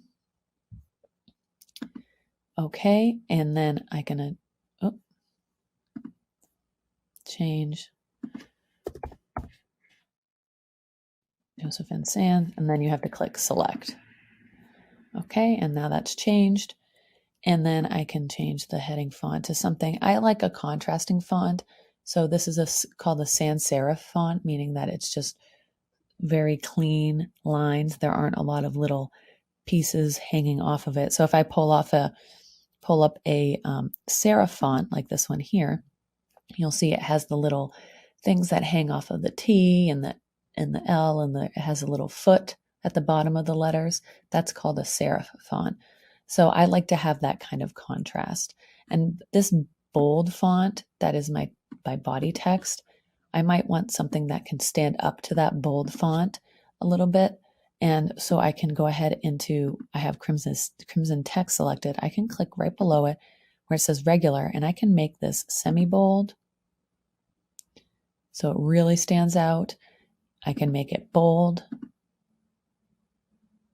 so even louder, or I can make it italic as well, and stands out like that. So take your time, find the right fonts. I'm going to do, let's see, what is semi-bold italic like? Kind of like that. So I'm going to select that. And there we go. Now, the scale of things, what we can do as far as font scale size is we can increase how big this text appears in relation to each other. So that's why it's in percentage. Okay. So if we go to the mobile site, even though that font, I scaled it up bigger, it's not as big on the mobile site. See, it's bigger here. Understand? So that's why we do this in percentages, so that no matter what the screen size is, the font is at the same scale. So I want this to be nice and big. Let's see how that looks on the mobile. Yeah, so when you're on the mobile phone, that really jumps out at you, okay? And then we're going to look at the fonts, the scale for the body font, and get that in line. There we go. I kind of like that, and I might increase the font size of the heading again.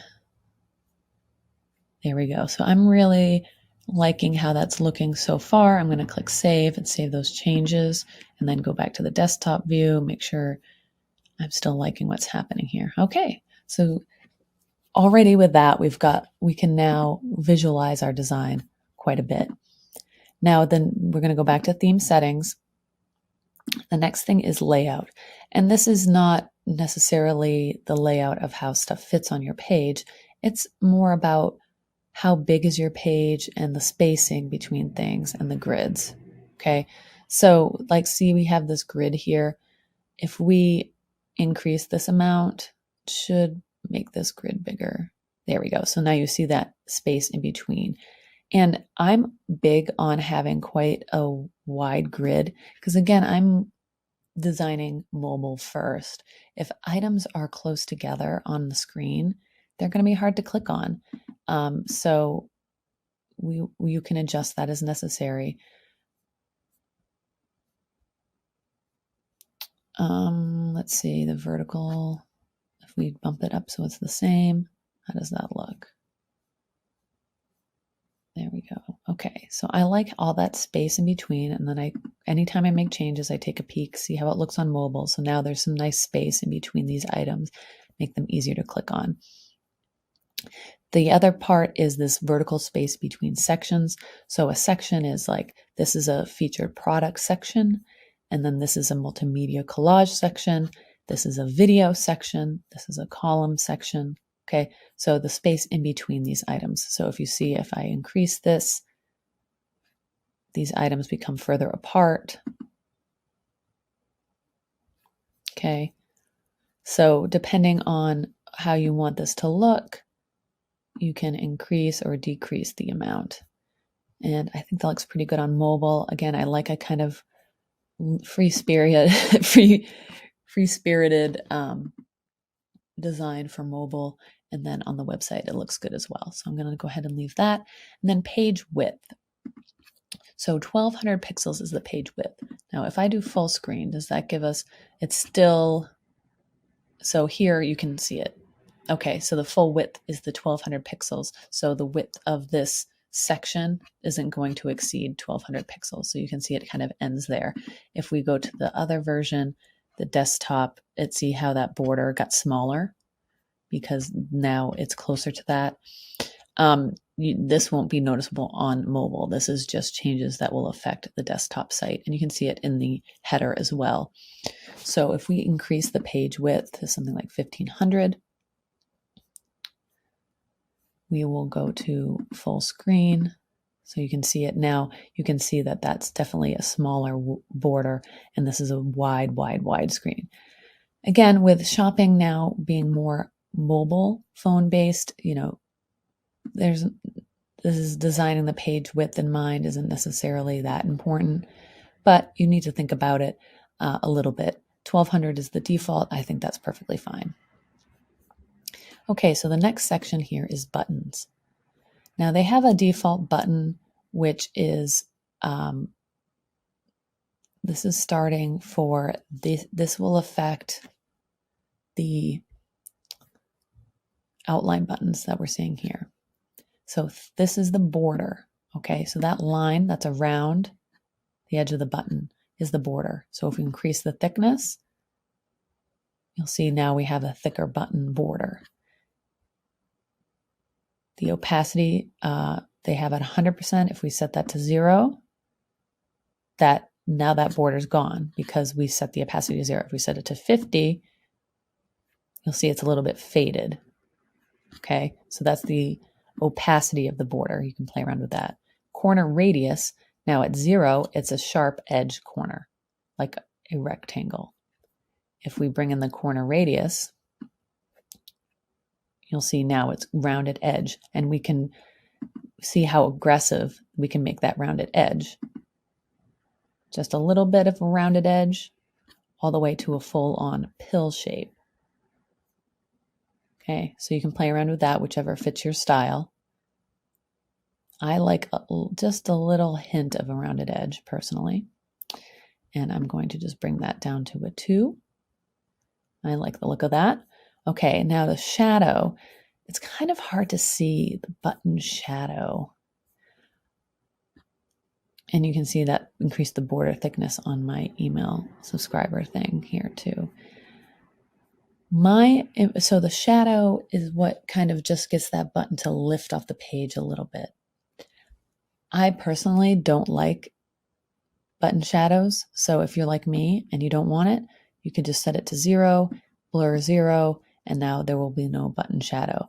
I don't have an example here on the screen to show that to you, but if you leave it on and you can further down the design decide if you want to remove it. I prefer to just remove it and then decide if I want to add it. That's my thought. All right, so variant pills. Now, this is a product page item. So what we need to do is either go up to this menu and find products and then default product, or we can actually just click on an item. And you'll see these are the variant pills, are these little buttons that decide, okay, I want to get the 36 inch range or which zodiac sign I want. Okay. That is the pill. So again, this, we can have it match our button like we just designed, or we can have it stand out a little bit more as different. Okay. So this works the same way. We can increase the thickness. We can increase the opacity, decrease the opacity. They kind of have the opacity lowish, mid to low on this so that it's obvious which one you have selected. And then when you hover over it, the line gets darker. So I kind of like that as a feature. And they have the corner radius all the way up, so we get a full pill shape. And so you can have it match your button if you want, like that. Or if you want it to be a little bit more rounded, you can do it that way too. And then here we might be able to see better how the shadow effect. So if we remove the vertical offset and then set the blur to 0, if we notice a difference or not. I don't know. Probably have to be a little more aggressive with your settings to see it. All right, the next part in the theme settings is inputs. Any kind of input would be like the email subscriber. They put that in the footer for us automatically. So you can see when I hover on it, it becomes like my button, but I can set it so it looks like my button before. So there's that. And then the opacity, I can set it 100% so it matches my buttons. And then the shadow, I can remove the shadow. And I can increase the corner radius a little bit so it matches my buttons. Okay, so you can have it match your buttons. You can have it be different. I prefer to have things designed with intention so that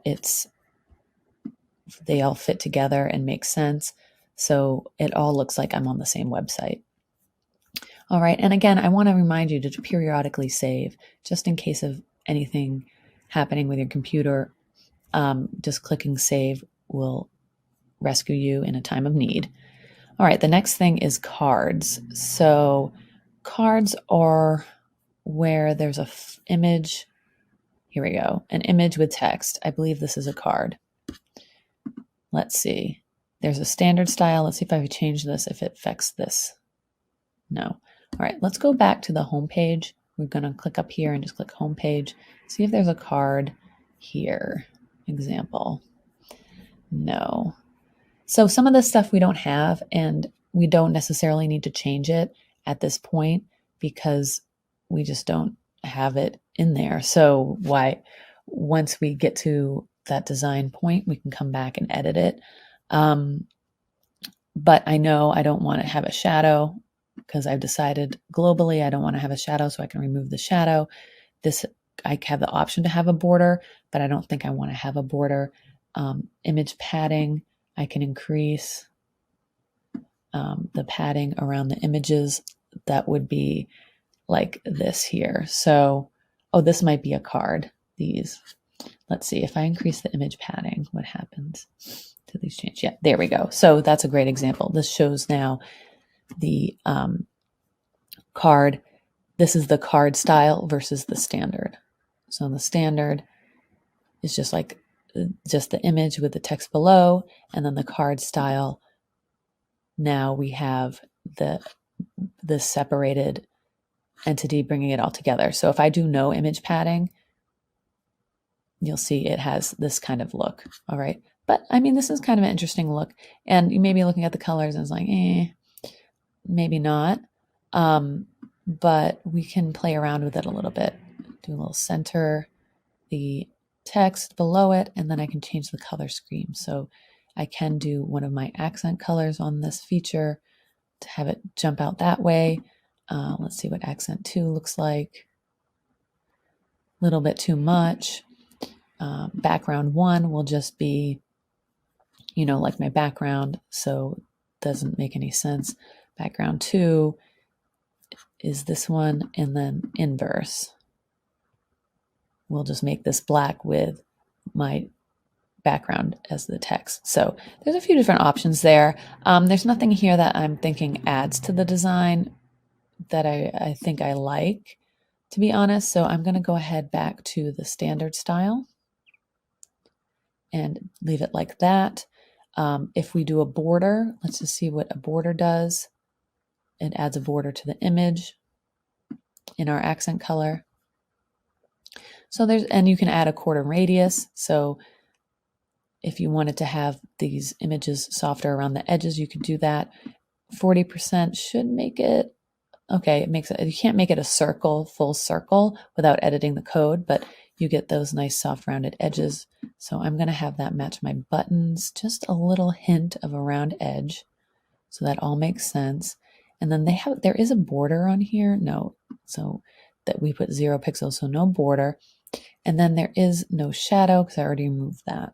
So that is a product, a card is these featured products, okay?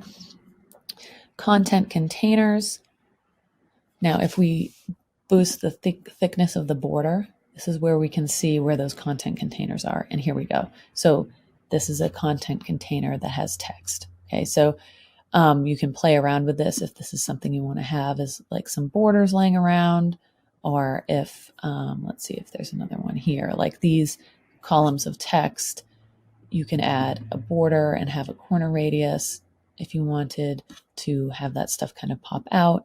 I'm more of a fan of just nice, clean, minimalist look. And we can get rid of the shadow. All right, media. Now this is going to be the same thing as the content containers, but it's just going to be for videos and images that you put in. So if we increase the border and the opacity, now we will see it, okay, because it's very faint. All right, so I'm going to remove the border and then add a little quarter radius like I have on everything. And that's not showing on here. Oh, that's because I don't have a border selected. Where will it do it? It won't do it without having a border. So I can have 1 pixel border. No, it doesn't really do it. So I cannot do a corner radius on my videos. I'm going to remove the shadow and continue on here. Okay, so drop downs and pop-ups. So let's see, do we have a drop down menu? No. Let's see, where would we have a drop down menu? I don't think we have a drop down menu on this at the moment, because it would be a navigation where you click on it and then there will be a drop down menu or a pop-up. But I'm going to just go ahead by default and have it match my current settings for everything, so it lines up with my design style. And the same thing with drawers.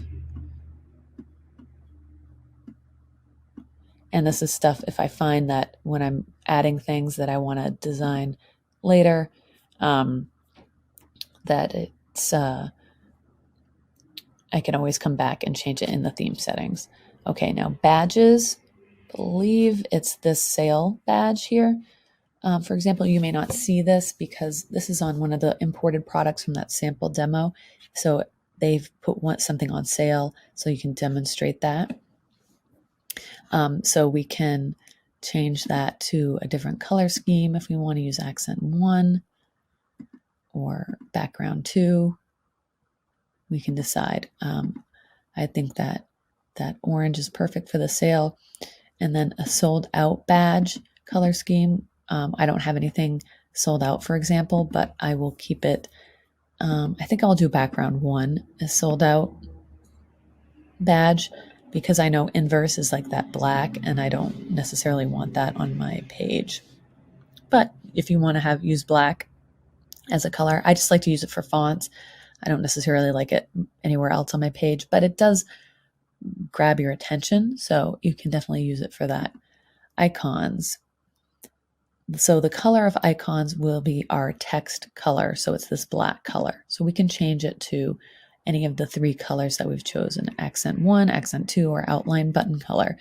Now icons will be up here on the top of our navigation, so we can change that color. See if it does it. No, it doesn't do it there. Let's see. Where else would we have icons? We get social media would have icons. So we're going to have to come back and play around with the icon color when we get into it more. All right, and then social media, here we go. So if we add our social media, okay, and then see if the social media icon pops up. Here we go. So now if we go back to icons and change this, will it change the color of the icon? Yeah, so I'm not sure where this is changing the colors of the icons. So we'll just skip that, and when we come to it, we'll come to it. So you can fill out all your social media, and that will show up in the footer here. Search behavior. Now at the top of our main menu, there's a search icon to search your products. So with this checked, you can enable product suggestions. So someone starts typing, then products display below as they're typing to hopefully show them what they're looking for. That's a really helpful tool. Why not show it? You can show the vendor when product suggestions are enabled. So if you are a store that sells other brands that people look for, then maybe show vendor, but in every other case, you don't want to show the vendor. And then show price if you want, when someone's searching for an item, if you want to show the price. And that could be a good example to use. That is when you sell a lot of the same item, but maybe in different sizes and they're separate products, so the prices will be different. Or you have a very expensive version of something and a very inexpensive version of something. Showing the price can help people maybe differentiate the 2 versions. But just having that product suggestions and labeled is enough. Now, favicon. Favicon is really cool. If you look across the top of my menu here, all these little icons, that's a favicon. Okay, so how do you get a favicon? Well, you select an image, and I recommend using your logo and the most basic form of your logo. If you have a couple versions of your logo, it's going to be very tiny. So you can see Etsy just has the E because it's very tiny, and Shopify just has the S in the shopping bag, very tiny. So you want to pick from your library, a very basic icon. I'm going to pick my little arrow logo and select that. And that will be the favicon. It won't be visible at the moment. It might if I refresh. Let me save. And then if we refresh here, let's see if it works. There it is. So you can see it now at the top. Now you can make it a circle if you want, and design this in Canva, make it a circle. You can make it a PNG and download it with a transparent background. So that's how you get it. So it's just this icon floating. These are square images with a transparent background. All right, the next section is currency codes. So what is a currency code? Well, this is the product item with US dollars after it. Now, I'm selling just to the United States in my online store, so I don't need to put the US dollars. If you are selling worldwide, it might be helpful to have that so that when the person's shopping, they can see what currency it is in. They can always change the currency. If you're selling internationally, there's a lot of international features on Shopify. So someone's shopping and they are in England, for example, coming to your website, they will automatically see the pricing in pounds versus dollars, so that's a really cool feature. But for now, we don't need to do all that because we're just going to be selling to the United States to keep things simple. And then the last one is the checkout page. So if we go back to our menu at the top here and we go down to checkout, there's some things that we can add to the checkout page to change it. Because you're given this default page, it doesn't pull in the settings from your main site. So we can add our logo. We can, I don't know why the logo is so big. That's hilarious. Okay, there we go. And then we can change the position. And you can use, can actually upload a different logo than this. I'm just using this just for expediting the process here. Maybe I will change it. So I can do remove the image, and I'm going to select a better image. I've got them all right here. Why not? All right, we go to the right folder. I'm going to use a transparent logo. There we go, select, and then we can make this bigger. There we go. And then the background image, I wouldn't put a background image on your checkout page. I would just use a color. So you can just click the background color, pick one of our recently used colors and match that. And then the form fields are white. We can do white or we can do transparent. That's the only option we're given. Order summary is this section over here. And we can do the same background color if we want, or we can pick an accent color if we wanted to, something like that. Okay. And then hide the typography. It defaults to the system font. So we have to select our fonts again. Now it doesn't give us access to every font. So we need to pick one that is similar to what we use. So I think I had a serif font for the title. So I can just pick a default serif font, and then the body, what I used, we can try Lato, that's probably similar. And just enough so it's like the people think I haven't gone to a different page. So they're not alarmed that now we're on a different page and confused by that. And then the same thing with the colors. So our accent colors, they pick this blue. So I can pick, different accent colors. That changed that. And then the buttons, I can do that color, or I can pick this color, ones that I've already used. And then the errors color, if there's an error, leaving that the same, I think is okay. Okay, and then we're going to save our changes if we're happy with how that looks. And then that's our theme settings. So if we go to our home page, you'll see we've done a lot of the design already without even really going in and editing anything other than just the theme settings. So that gets us a long way. The next part is moving these sections around, changing the content of these sections. And this is where you can really let your creativity go, but it can also be overwhelming. Okay. So what do I recommend for an Etsy shop? Let's go ahead and go into the header first. So the header is this top part, and that's going to be on every website ever. You're going to have your menu at the top, your store, your cart, your shopping bag, and a logo. That's fairly standard. So let's go into the header.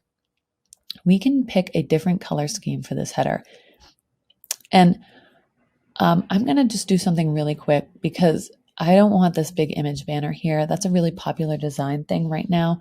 But I think I want to have text at the top because I want to have this site be where I collect email leads, primarily from my Etsy shop to start out, because I know I'm not going to be getting a lot of traffic just organically from Google and other places first. So I want to have that.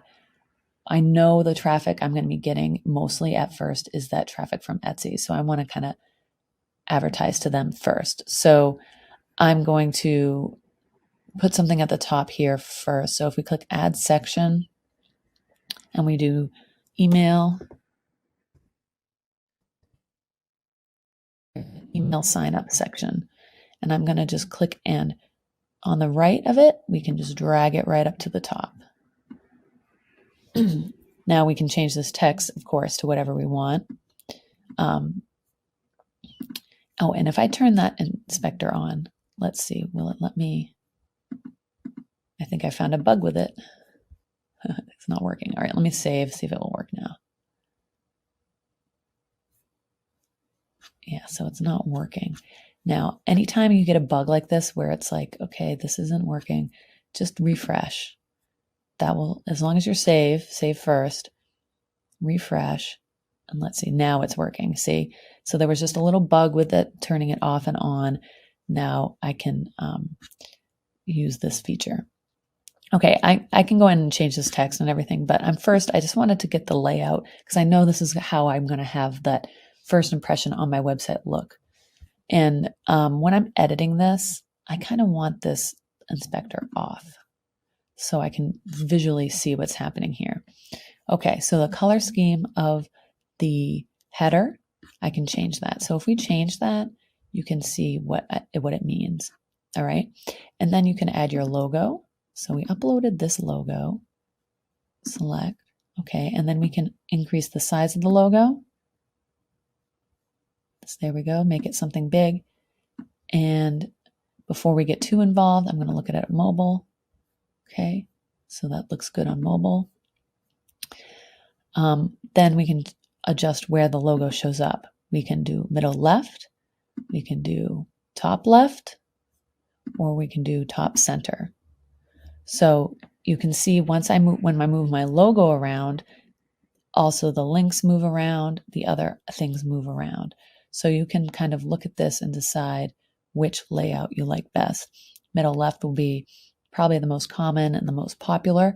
If you have a horizontal logo design like this, it probably will look the best. If you have a big round logo, the top center might look best. And then you want to keep in mind, like if you're choosing the layout like this, now I have this big bar of color going across. I might want to get rid of that and just have it match so it's not as much as of an in-your-face type situation. So I'm going to just go ahead with middle left as my design, and I'm going to change the color scheme of that because I kind of really like that. That looks good. It makes it kind of pop a little bit. That's what I'm going to go with for my design. Do whatever makes sense for you. And again, you can adjust the logo size.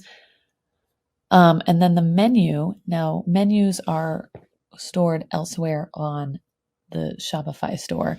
So, but we can access them here. We can change the menu or remove the menu. This is just set to default as main menu. And since we haven't made any changes to our menus, we're just going to leave it as it is for the design process. And then we can go in and edit it later. And then we have two types of menu options. We have the drop-down menu and the mega menu. So a drop-down menu is like you've seen on many sites where you click on a menu item and a drop-down comes down and you can choose from a few different things. A mega menu is one that will drop down the same way, but it's big and you can put pictures in there. You can put multiple rows of links. You see these a lot on those big department store websites because they have so much inventory that a drop-down menu would be a mile long. So they actually make it a mega menu, which comes across, and then you can have more information. That's a very desktop-y type of design, the mega menu. And unless you have a ton of products, you're not going to necessarily need it. Probably the drop-down menu will be a great place to start, and then you can go from there. But again, we're designing mobile first, so that doesn't necessarily affect the mobile design.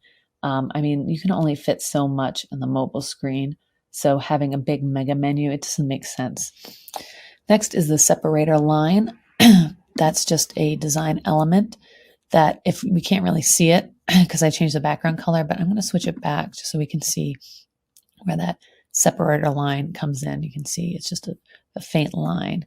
So that's just a design element you can decide to use if you want to. Okay, and then a sticky header. By default, this is already enabled, but it's not working on my version here. It says it's enabled. So what the sticky header should do is follow me as I scroll. So let's see if I disable it and then enable it. Yeah, it doesn't seem to be working. And you will come across bugs like this from time to time. I mean, they put in this big new change of the inspector tool. So, you know, who knows? And then one way to check it is to go to the actual preview of our store and give that a refresh and see. See, it's not working here. So that's something I can't really control. I could go into the code and try and figure it out, but it's what it is a bug on Shopify's end, and I'm sure they'll fix it. So for the moment, you can uncheck it if it's not working, just so that you are designing with that in mind. If it is working, you can kind of preview and see the difference. All right. Then we have a spacing that we can put below the header. So if we just drastically increase, you'll see that increases the spacing between my email block and the header. So if I want it really close, or if I want it to have a little bit of distance, something like that looks good. And then again, we always look at mobile and decide. So do we want it to be more on mobile? Is it better, or does this work for both scenarios? Okay, looks good. Save, and that's our header. Okay, those are the major changes we can do to our header. The other thing is an announcement bar, which is this part right across the top, and that's really great thing to have. What I like to do for my Etsy shop with the announcement bar, all right, let me show you how to do this. So there's a little caret, you open it, or you can go into the inspector, click on it, it'll take you right there. You can make it invisible, you can delete it. This can't be moved anywhere else.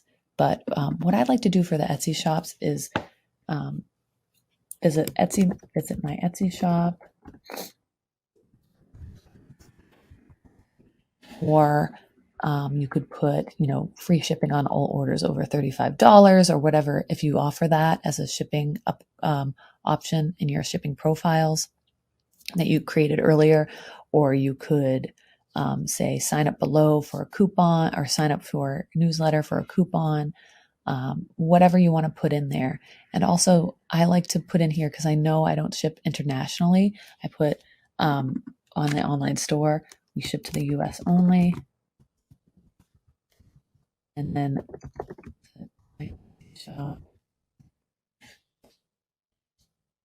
or something like that. You can kind of, whatever you want to notice your customer, put a notice at the only free shipping.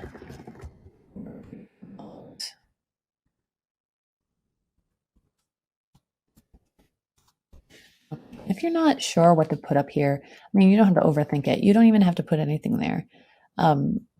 But you can look at other websites and see what they do. Like if there's a brand that you follow and you really like, you can see what they put there, because successful brands and successful websites, they're very intentional in their design. So you can look at them for inspiration and ideas. Like, what are they putting in their header? What information are they putting there? Now, if you put a link, you could put, your Etsy shop link in here if you were linking to your Etsy shop. Okay. You type in the link, and then you see this kind of pop up here. You have to click that, or else it won't enable it. And once you put a link in the announcement bar, an arrow will automatically put up, and that kind of indicates that you can click on this. Okay. So, don't put a link there unless you're talking about a link up here. And as far as customizing the announcement bar, if we click on announcement bar, it doesn't give us options to change the color of it. I think it pulls, I wonder where it pulls the color from. Maybe it's from the theme settings or something like that. So that's interesting that we can't change the color of the announcement bar. So that's something to keep in mind in your design. So with that in my design, now I don't want to necessarily have this background like this. I don't like how it's like blocky. So maybe I'll just do that. That's so interesting how you can't change the announcement bar setting. It should be a different color. This might be just a bug that's going on. Like I feel like customize this using section blocks.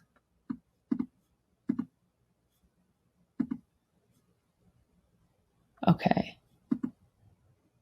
So why is this one a different color? Now if I move this up, see now I'm thinking now that this is a bug because that doesn't make sense. Why would that one be that color and this one not? So if I delete this block, which I do just by clicking remove block or deleting, now we have a contrasting banner, which is interesting. So I think there's a bug going on. If I add another one, yeah, see. All right, so stuff like this, if you find yourself really battling and I'm trying to figure out what something like this is doing, like why is it doing this, you can always contact the support team in the Etsy help. They have a chat feature. You should contact somebody, and bringing attention to these bugs can be helpful so that they know about it. Because something like this, they might not even know is a problem because it might not affect that many people except for like people like us that are starting our store. But what I would expect to see is a way to edit the colors here. Hopefully you can see that, but this is good. And then I can change my header colors and see if I want to go with that contrasting color or just I'm going to just keep that. Okay. And a lot of the design stuff, it's like, you notice me like trying things, turning it on, turning it off. It's a visual thing. It's like, do I like how that looks? Bottom line, or is it kind of cheesy, or is it too much? It's like the rule of fashion, get dressed, get ready to go out, and then look in the mirror and take something off. It's a lot like that. Go through, make the design that you like, and then go back and scale it down, take it back a little bit. Simple is always going to be a tried and true great way to design.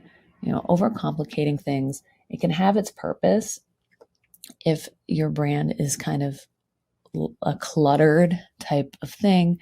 That's part of your brand aesthetic.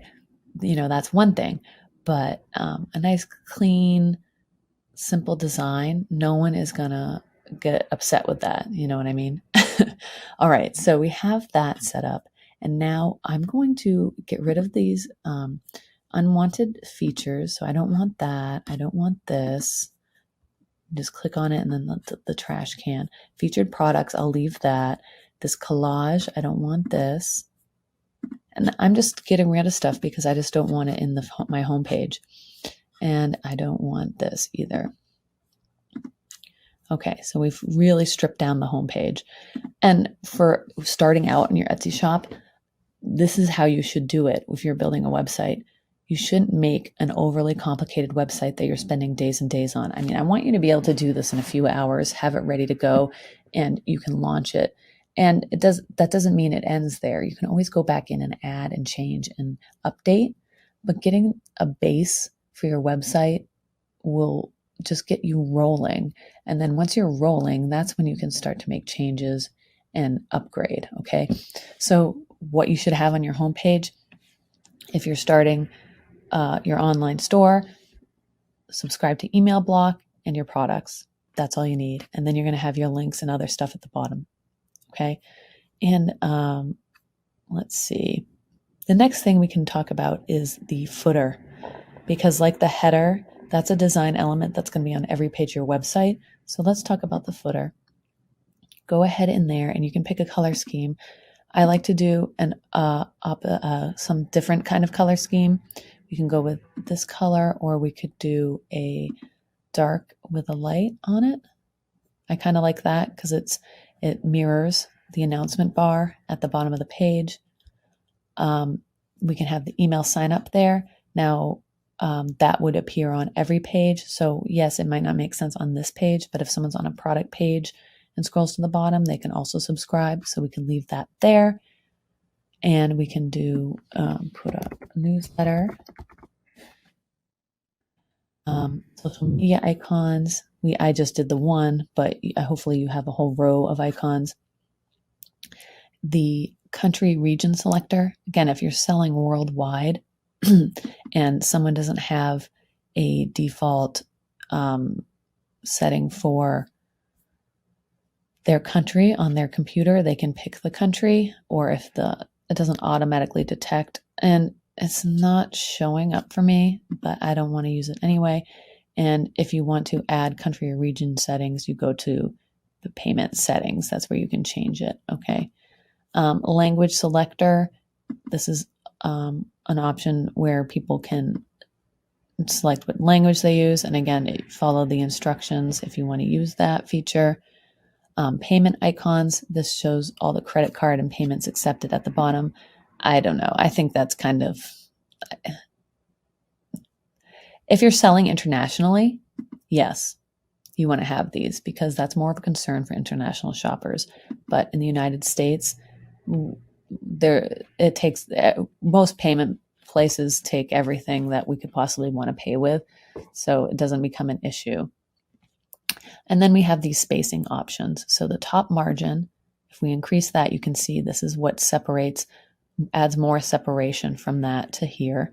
And I kind of like to have a big separation. That's just my personal aesthetic on that. And then the top padding, if we increase it quite a bit, that's inside the footer block, the space between where the footer block starts and then where the design elements begin, so that you can kind of balance out however you want. I'm going to do something like this.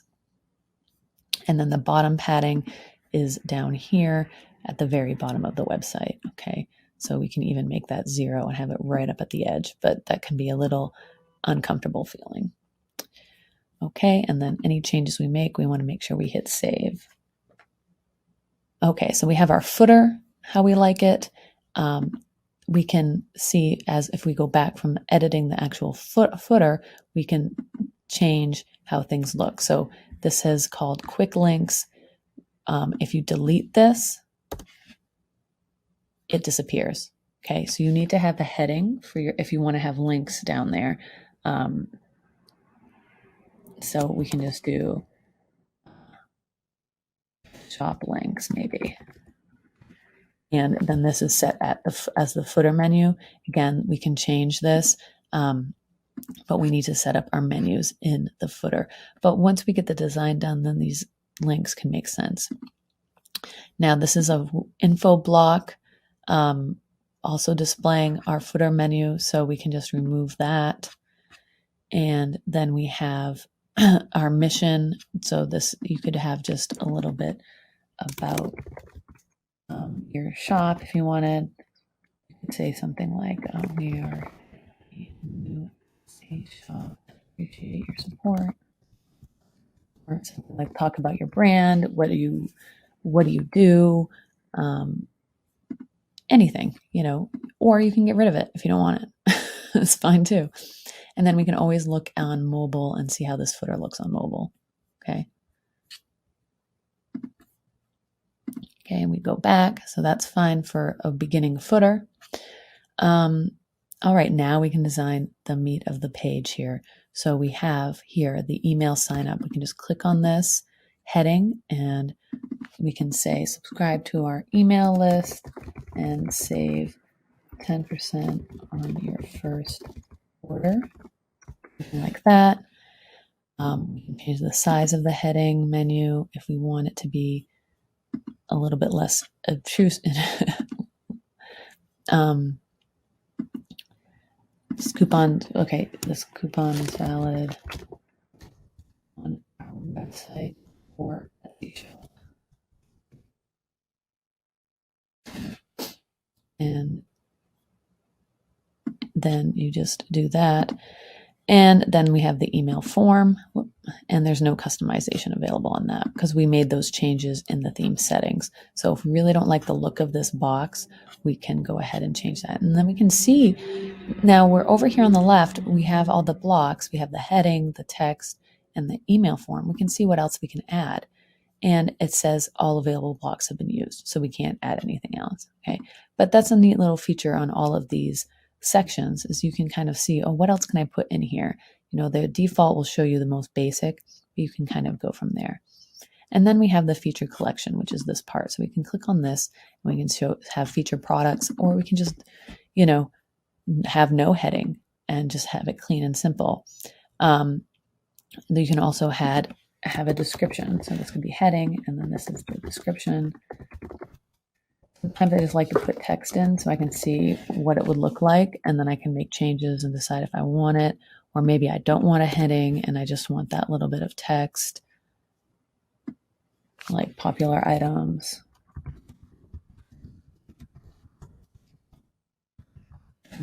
This. Or if we have a description written in the collection, we can just choose to display that. Description style, we can choose the body, we can choose a subtitle size, which is a little bigger, or we can do it in all uppercase. Okay. And there's a few things about Shopify that I don't like. And you can see that this text is not, with this inspector, it's kind of hard to see the actual colors. So I'm going to just turn it off for now. And see the whole layout, how things flow here. Okay, and then here we can, the maximum products we want to show. I think for this, 3 is good.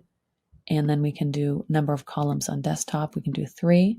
So then that makes these bigger and brings it like that. And then if we look on mobile, it's 2 by 2. Now,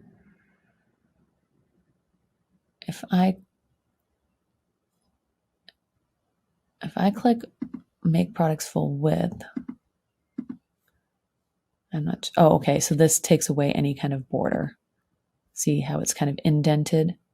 Full width gets rid of that indentation. And that would break that 1200 pixel width that we made and make it the full width on a full screen. All right. And then view all solid button. So if I say I had more products in this collection, we could have a view all button display, but I think this is all the items I have in this collection, so that's not going to display. But that's something to think about if we have a collection with more items. Let's see, if I change this to 2, and then will that show the view all button? See, now I don't know where, another bug. Okay, but this is why you can preview stuff and test it on here. So I'm going to save those changes as we go here. And a carousel, say if there's more items than can be displayed on the screen, you can have this be a carousel. I can change the background color of this section to make it stand out differently. Okay, have it pop out a little bit. You know, see here, this is kind of getting a little bit like too much in my mind, like too many colors, too much going on. This, I really love this, just very simple design. All right, and then the product card, that's this here. Again, we can do some more changes to the product card here. So the image ratio, adapt to image. So we cropped all these so they're square, but we can also force a crop. So we can force it to do these vertical crops off of our images, or force a square. Say I had a horizontal or the vertical images, I can force a square. Now you see this and you're like, well, why did you crop them? Well, you know, I want a consistent look on my website, and if I add a new design element or make a change, I want to know what's gonna look like. I don't have to go in here and make changes in the settings. I know that I did a square crop, so unless I go in here and change this to a portrait, I know my image is going to be a square. And it just is about consistency. Do I have to do it? No, I can always go in here and change it in the settings. But, you know, I think it's always good to just have that brand consistency on all levels, even image sizes. And then here I can show the vendor if the brand name is important to you. So then you can show that. And that if all you're doing is selling your own brand of items, there's no need to show the vendor because they are on your website. But again, if you're selling drop shipping items that are name brand or something like that, you can show the vendor. Product rating. Now, at the beginning, you're not going to have any product ratings. I'm going to show you in this video down further how to put in your Etsy reviews. But right now, the product rating, you would have to install a product rating app. And then there's more information on this link. So once you do start getting orders on your website, they will automatically collect reviews for you. And those will show on your products as they grow in, okay? But if you're building a new store like we are, you're not going to have those. So at this point, you don't need to put that in. And then we have a quick add button. So we can have the item, the price, and then the choose options to add that to our cart right away. So that's up to you if you want to have that design element there or just keep it like this and then they click and go to the product page. So with a mobile design, I'm almost apt to choose this quick add button because on the mobile site, you can pick right from it. And okay, I was just going to say, I don't like this 2x2 layout on mobile. The pictures are too small. So I'm going to do one column. There we go. And then I want to enable swipe on mobile. So it appears like this on mobile. So they swipe to the next one. Make the site a little more interactive, kind of like that. And then you can adjust the padding on this specifically if you want to change it. Okay, so I'm going to click save, go back to my desktop site. Okay, and there we go. So I've got, look at that, we have a website. How awesome is that? We're not ready to publish yet, but we have an amazing design. It looks great. I'm really happy with how this looks. We've got our products on there.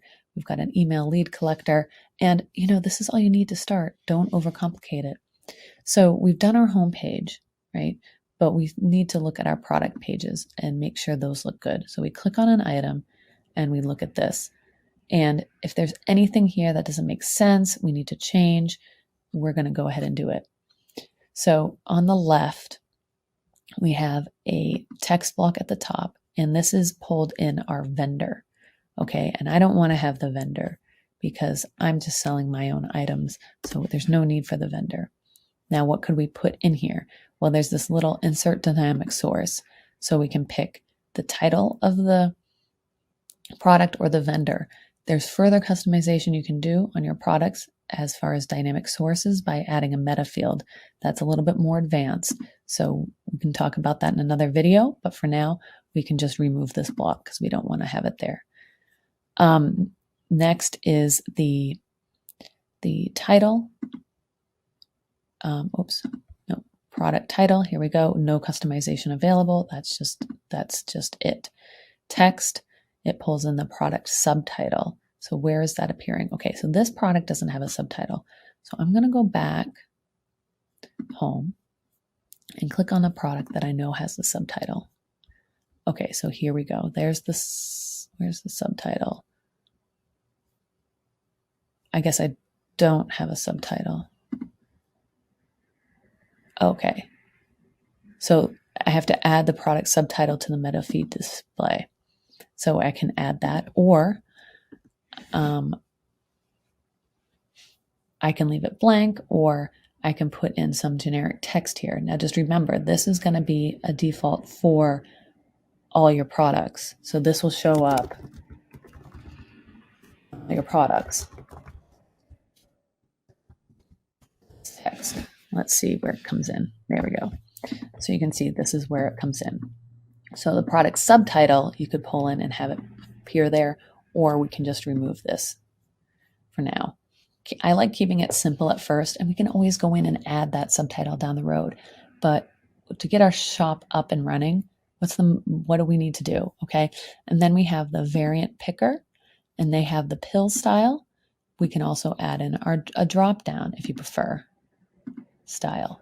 Okay. So you do have a choice. And then the quantity selector, you can't customize that, but it's there. Basically, why do they have that if you can't customize it? Because I can move this. So I can move this up above the title if I wanted. So there it is. I can just move this around to wherever I want.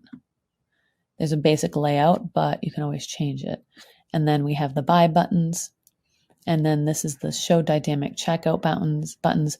Using this, the payment method available on your store, customers see their preferred option. So if people use PayPal and things, that will appear here. Okay, and that should help with conversions. Then we have our description. This is from the product page. So this being an Etsy listing, it pulled in our entire Etsy description. Okay, and then we have these collapsible row blocks. Now, remember, these are going to appear on every page. So if you write something in here with the materials, oh, this is a cotton and polyester apron, but you can't say that because now that's going to show up on every product page. So you just have to keep that in mind. Now, if your shop is strictly leather coasters, then you could write, leather, 100% leather or ethically sourced leather or whatever you want to say. But otherwise, you will want to either remove this block or change it to something different. What can be helpful for this is coming up with those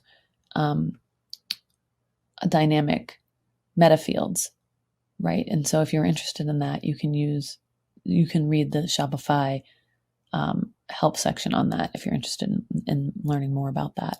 So when it comes to shipping and returns, you can put your shipping and return policy, the brief summary of it, personal items cannot be returned or whatever it is. Return. The product arrives damaged. Please reach out to the shop. And then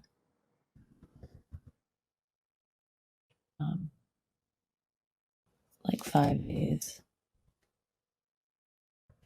So, you can go to your Etsy shop and actually copy your return policy and put it in here as long as it applies in a vague sense, because again, this goes into all your products. So like the dimensions example is not a good example because again, this is not, you're selling multiple items. So we need to remove that. Care instructions also, unless you make a custom meta field, you can't, because each item is going to have a different care instructions. Okay. And which I've put in here because that's what I put in my Etsy description. Okay. So the next section is the image with text. And then this is just at the bottom, and this would appear on every page. Remember, every product page. So I want to just keep things simple. So I'm going to just remove these extra sections. If you want to, you could say, each free shipping for orders over 35, and then you could have a link if you're we only ship to the United States. Please visit our Etsy shop for international purchases. If that's what you do, that's what I do, because now I know that Etsy takes care of a lot of that international stuff that I don't want to have to stress about. So I could point someone to my Etsy shop, and you could even put in your referral affiliate link as long as you put a disclaimer that you have affiliate links on your website. So you could do that there, or you can do like me and just remove it and keep your shop simple.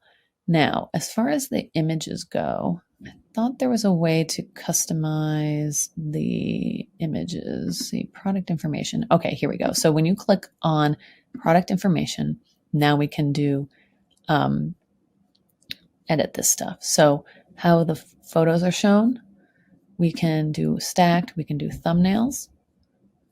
Oh, and this is a sticky content. So see how this becomes an issue. I'm not a fan of that, so I'm going to disable that. Now we have, excuse me, take a sip.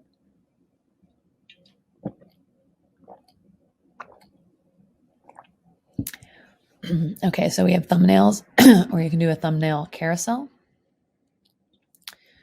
which is, if you have a lot of images, it just cleans up the whole look of it. Okay. Desktop media size. So we're looking at the desktop site at the moment. And I think the image is overpowering, excuse me, the buy button, So let's try medium. So I think that's a nice balance there. And then let's look at it at mobile. Image at the top, product there. And then on mobile, we can hide thumbnails or we can show the thumbnails. That's just up to you.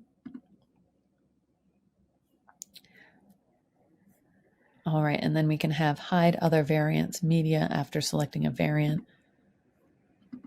Let's see what that does on desktop. I think that's a mobile setting. And then a video. If you upload a video, which I highly recommend, obviously Vela didn't import the videos for our Etsy listing. So hopefully you have those saved somewhere and you can upload them to your store and use that as content on your page, so you can enable video looping. So it just auto plays and keeps looping it, which if you're using your Etsy shop videos, that's what you would want to use. Save. And then we can do padding on the top and the bottom. So I think we don't need as much top padding. Bring that up a little bit. There we go. Bottom padding is fine. Save. And then we just do a quick little check on mobile. Make sure everything looks how we want it. Now there's some issues here as far as mobile goes. This is from using a square image. You can see there's a little bit of space. Like obviously a vertical image would be better here. So that's just something to consider. Either when you're designing for mobile web, either go with a square image or go with a vertical image. And you're going to use up all that real estate that's available to you on a mobile phone. All right, so we've got our product page looking good. All right, and we've got our home page looking good. Now the other page that we can look at is the catalog page that they call it in here, but what it is a collection page. As you can see, it took us to the collections. And this is where people will go if they want to shop beyond just on your home page. So it looks very familiar. We have ways to sort things in stock, by price. We can sort by alphabetically, and that's what they have available right now. Okay. I thought there was a way to sort by tags, which doesn't seem to be here. So let's see. Collection banner. So the collection banner is this part here. So we have just products title. Can't change that. So that just must be in the settings, in the collection settings. Show collection description. If we had a description, that would show there. And unchecking it obviously does nothing because I don't have a product description, collection description. But for SEO, you want to go in and add all these things, whether you show it or not, because even if it's not showing, it's still in the data of the website and helps with organic search engines finding you that way. And then show collection image. So if we have a collection image, we can check this box and it would show at the top as like a banner, and they recommend a 16:9 aspect ratio for a horizontal banner type image. Let's take a peek at how this looks on mobile. All right. So I can't change this to a single column. Well, I'm in the wrong setting. So, okay. So I can change, what I can do here is change the color of the banner if I want. Have it like that, so that can be up to you if you want to do that. And then the product grid, that's this here. So products per page, we can max it out. Number of columns, we can do 3 or 4 or whatever. I only have 3 products in this collection, but remember, this applies to your whole site, so every collection. So it's just what you think looks nicer on your layout. because some collections might have 4 items or 15 items. So you never can design for the perfect amount of items in your shop or in your collections, but just design with a general idea of what you want to do. And then we can do the image card ratio. We can do a portrait, or we can do the square, or we can just adapt to the image. Okay. Show second image on hover. So right now when we hover, it just kind of zooms in a little bit on the image. If we show second image on hover, there you go. So you see the flip. This doesn't have a second image, so it doesn't do it. Okay. You can show vendor if you want, show product rating if you want, enable quick add button, and enable filtering. So here is where you can customize your filters. Desktop filter layout. So we have the horizontal. We can look at the vertical layout, so it's on the side. Or we can do the drawer layout, which is like this, where it pops out onto the side like that. Okay, so those are your options. So if we do vertical layout on desktop, then we might want to go ahead and change how many products or how many of the columns there are. Either 2 or 3 would probably be the best option for that. Okay. And as I go, I kind of save intermittently. And let's see, enable sorting. Okay. And then mobile layout.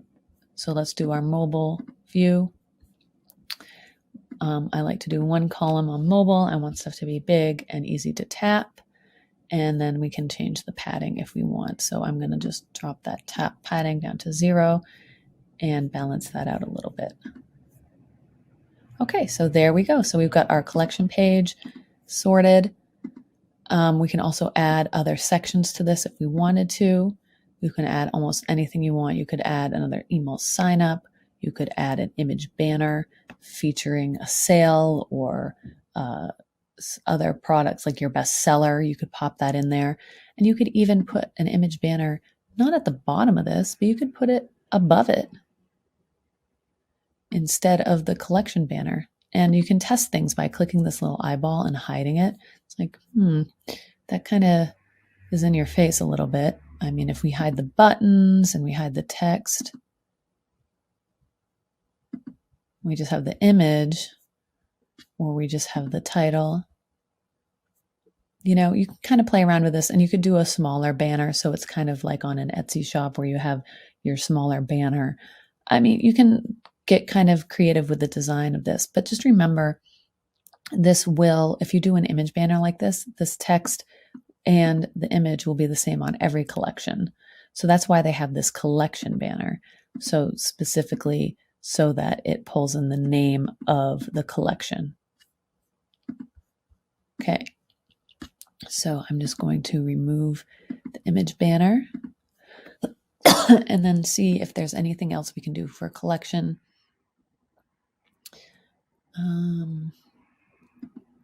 Let's see what other things we could put in here. Video, if we wanted to, we could put a video in across the top or underneath, just to get more interactive, the site more interactive. But that's up to you. I mean, this I think is perfect to start out with. All right, and then if we go to our contact page, which is the other page that's on our website, you can see that it's just our basic contact information. So we have the page. We can shrink down this top padding so it's a little bit up a little bit, and then we can do the same with the contact form. So it's a little bit smaller. Take a peek how this looks on the mobile. All right, and you can remove this page title if we want, right? Okay, and then we could go into contact form and do contact and put that there, so it's kind of more in snug in there and all together without all the spacing. And we could make this a large heading if we wanted to, and we could change this to contact us or whatever.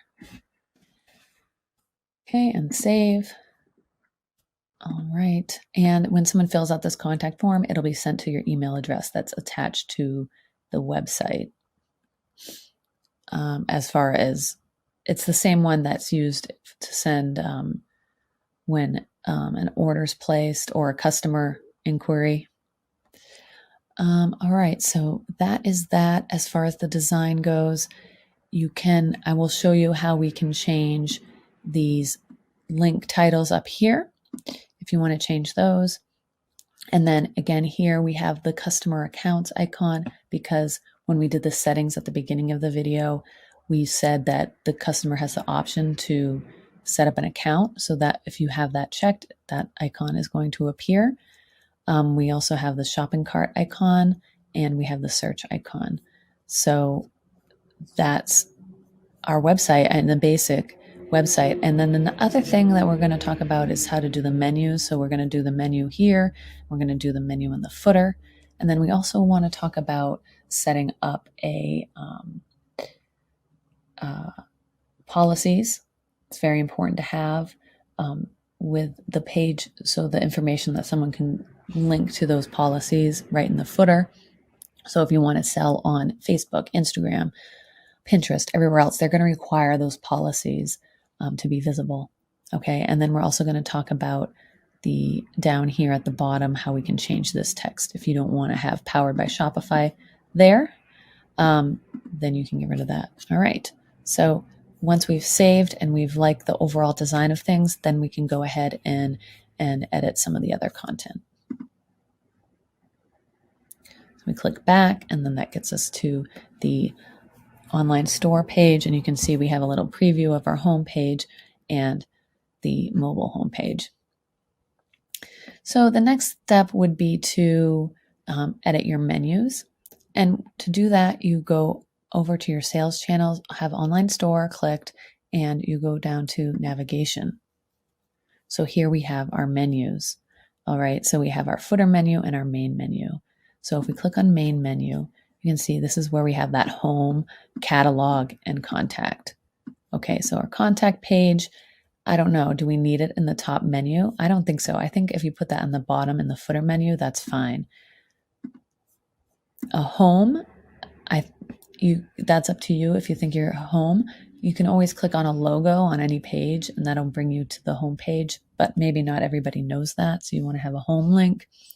Catalog, we can edit this and it links to the all products catalog. What we can do here is say we want to have the catalog menu open up and have our different categories in there. So what you can do is click add menu item, and you can click here, we can go to collections, and then we can pick the collection we want to use. So we can click aprons, and then it automatically pulls in the name. If we want to filter that collection, we can, and we can click add. And then right now, this is appearing on the top menu. So it'll be home, catalog, and aprons. But we don't want aprons to be up there next to catalog. We want it inside. So to get it to do that, we just click on it, drag it, and we bring it to the right. So it's under, see how it kind of indents under catalog? Bring it in there. And now this appears under catalog. Okay, so we want to click save, and we can go to our store page and click refresh. And now if we click catalog, refresh. Why isn't it working? So I have found another bug here. So let me close this and open up it again. Here we go. So I just closed the page I had open. I clicked the eyeball next to online store and it opened it. Now we can see there's a little carrot and there's my aprons. And now you can see like, oh, maybe I want that to look different, but you can always go into the customizer and make these little tweaks to changes to the design if you want. So we're going to go back here and then we're going to add another catalog. We go to collections and I'm going to add the wrapping paper. Okay, add, and then that automatically pulls it on underneath.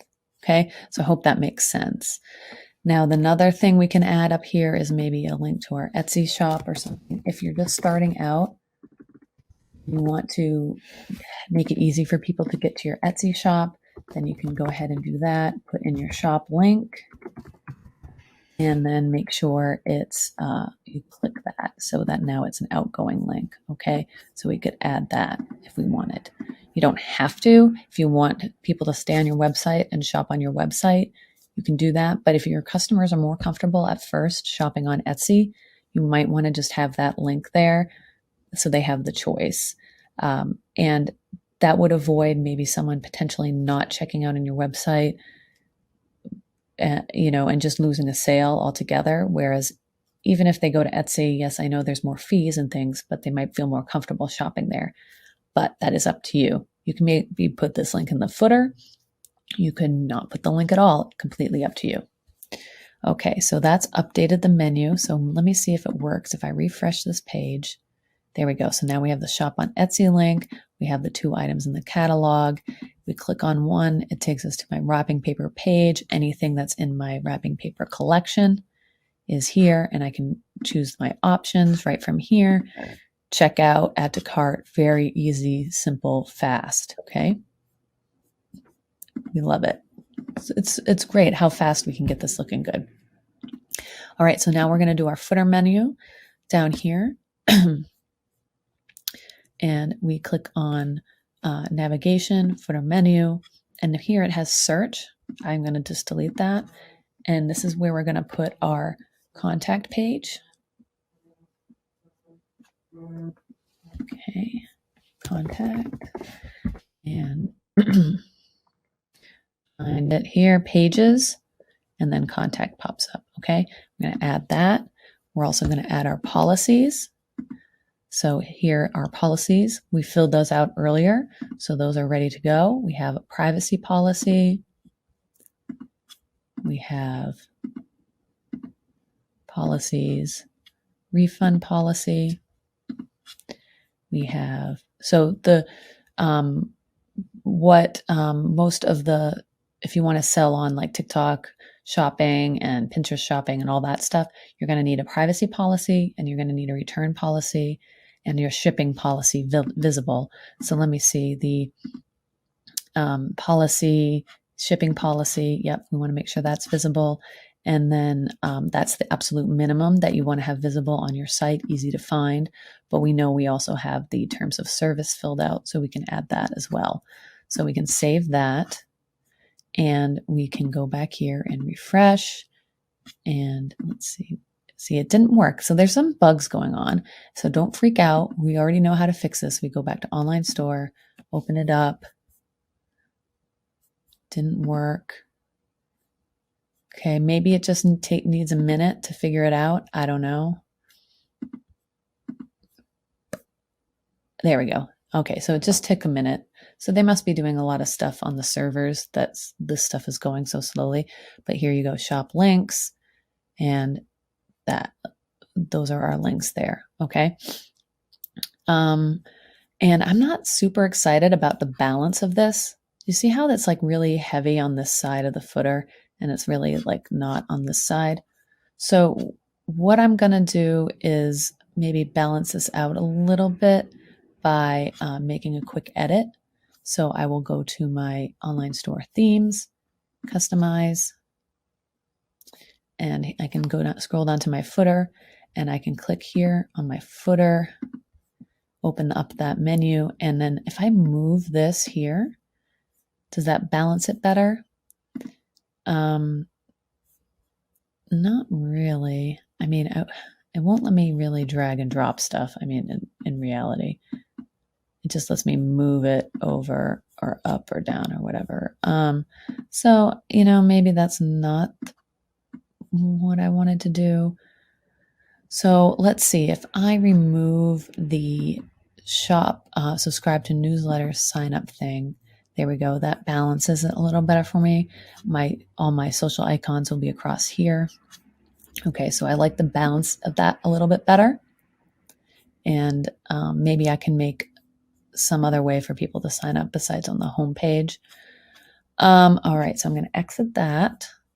And so we have the navigation figured out. So if we refresh, let's see if this refreshes. Okay, there we go. And then again, I forgot to preview this on mobile, but one quick little kind of shortcut hack for previewing your site on mobile is if you are on your website like this, you can move the screen down and then you'll see it breaks to the mobile site. So you can kind of do a quick little preview of it that way. It's not going to be exact, but it will be pretty close. All right. So we've got our policies, we've got our links, we've got our products on there. What are the other things that we need to get done before we can actually publish the site?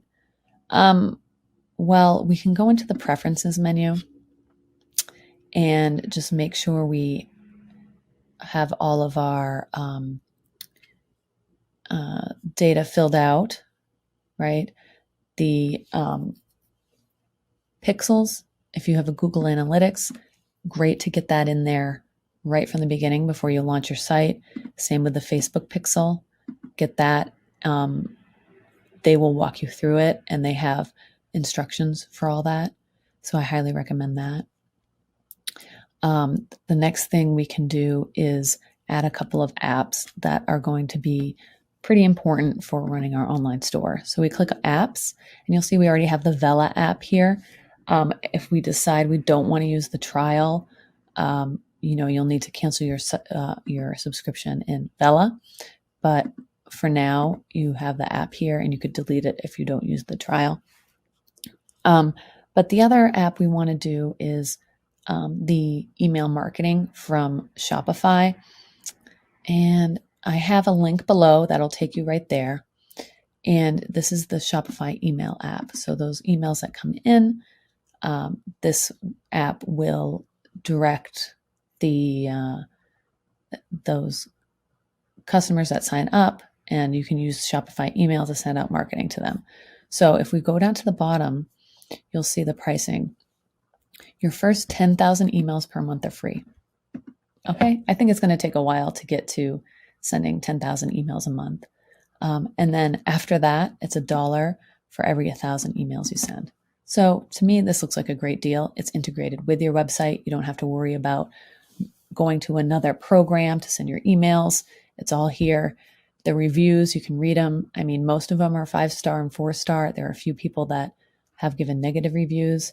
You can read those. And I like to read negative reviews just to see the context of it. But this is a great deal, and it's made by Shopify. So I'm sure they're continually adding improvements. So I'm going to go ahead and add this app to my store. All right, and then you're giving it permission to access all this information. Install the app. Okay, and there you go, and you're ready to go and start an email campaign right away. So what we want to do is make sure that when someone does submit their email address, that we give them that coupon, right? So we can, I think there's a couple ways to do it. And I think the best way to do it is to test the page, right? So we're going to enter an email address and see what happens. And we get this, thanks for subscribing. Okay, so we want to put that coupon code in there and let the person shop right away, right? Without having to check their email address. I think that's the best thing you can do. Okay, we're going to go to settings.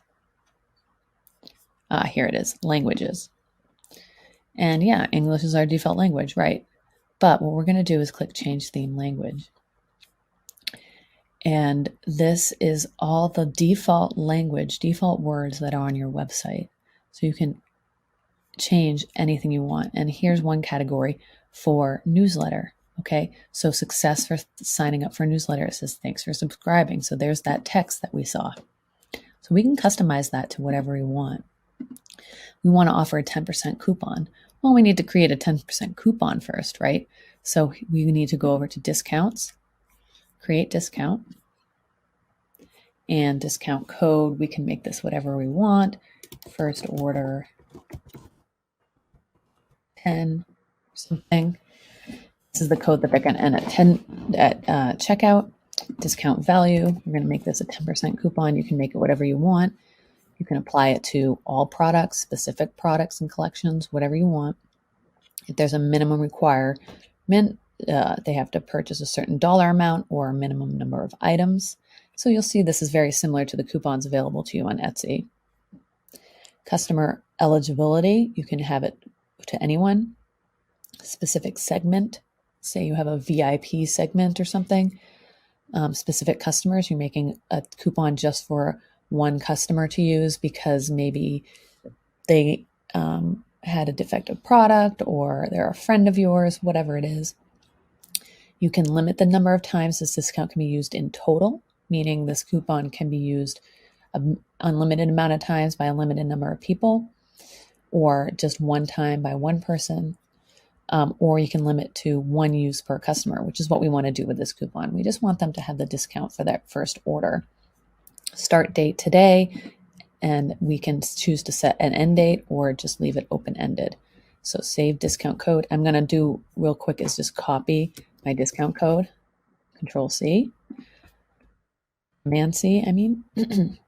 And then there's also a shareable link, which we can use to promote on social media if we want. But for now, the shareable link is, Etsy has these too, meaning if you give that link and someone clicks through it, then that that coupon code's already in their cart and they don't have to add it, which can be a nice little trick for sending out emails. So we have our discount code. Now we can go back to our settings, languages, change theme language, go to newsletter. Thanks for subscribing. Okay, so we're going to change this a little bit. We're going to say, thank you for subscribing. Please use code, and I'm pasting in the code to save 10% on your first order. Okay. Use code at checkout and save. Okay, save. There we go. Now we can test this out by using another email address. Let's see if it lets me use the same one.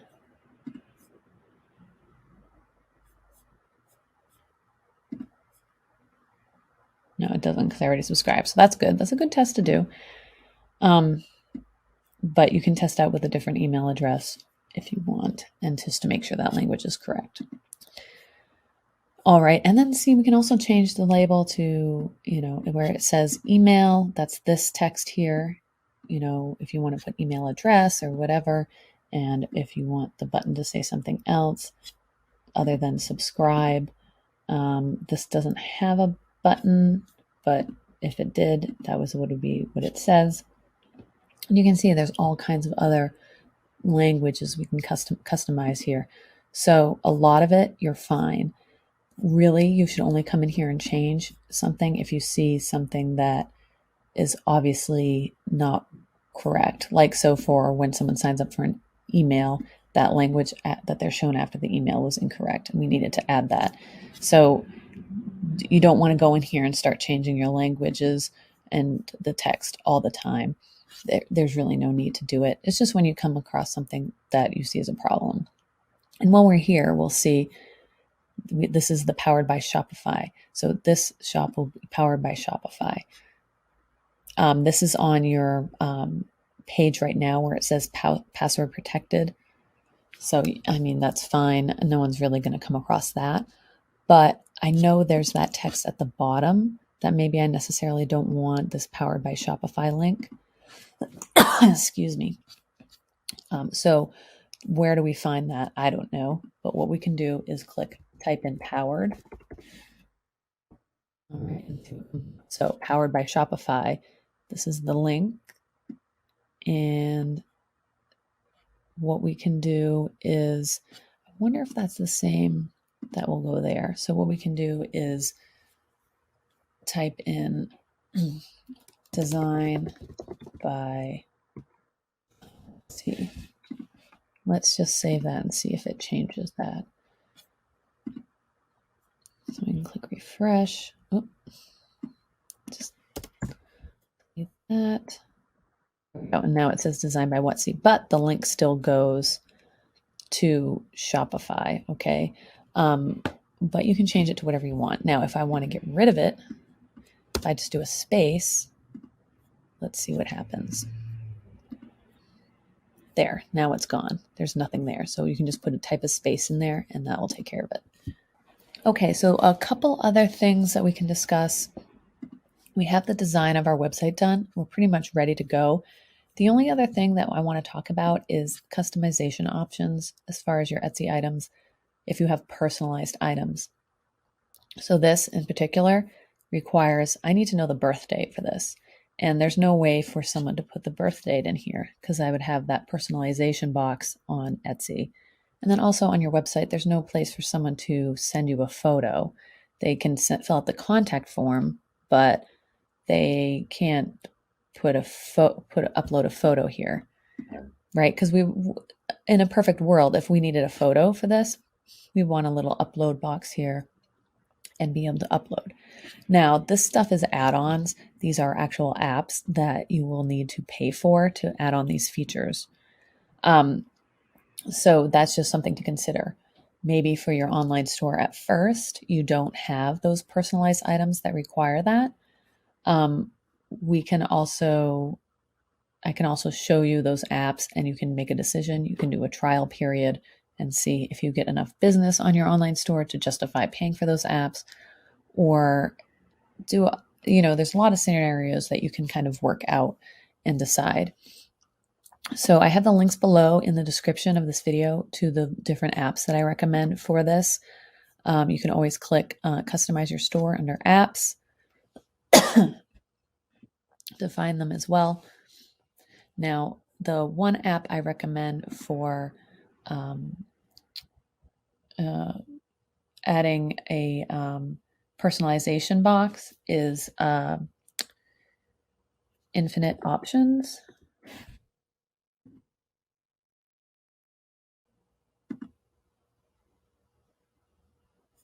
Okay, and then you can see the pricing of this is $9.99 a month. Okay, and you're able to add a any kind of option that you want.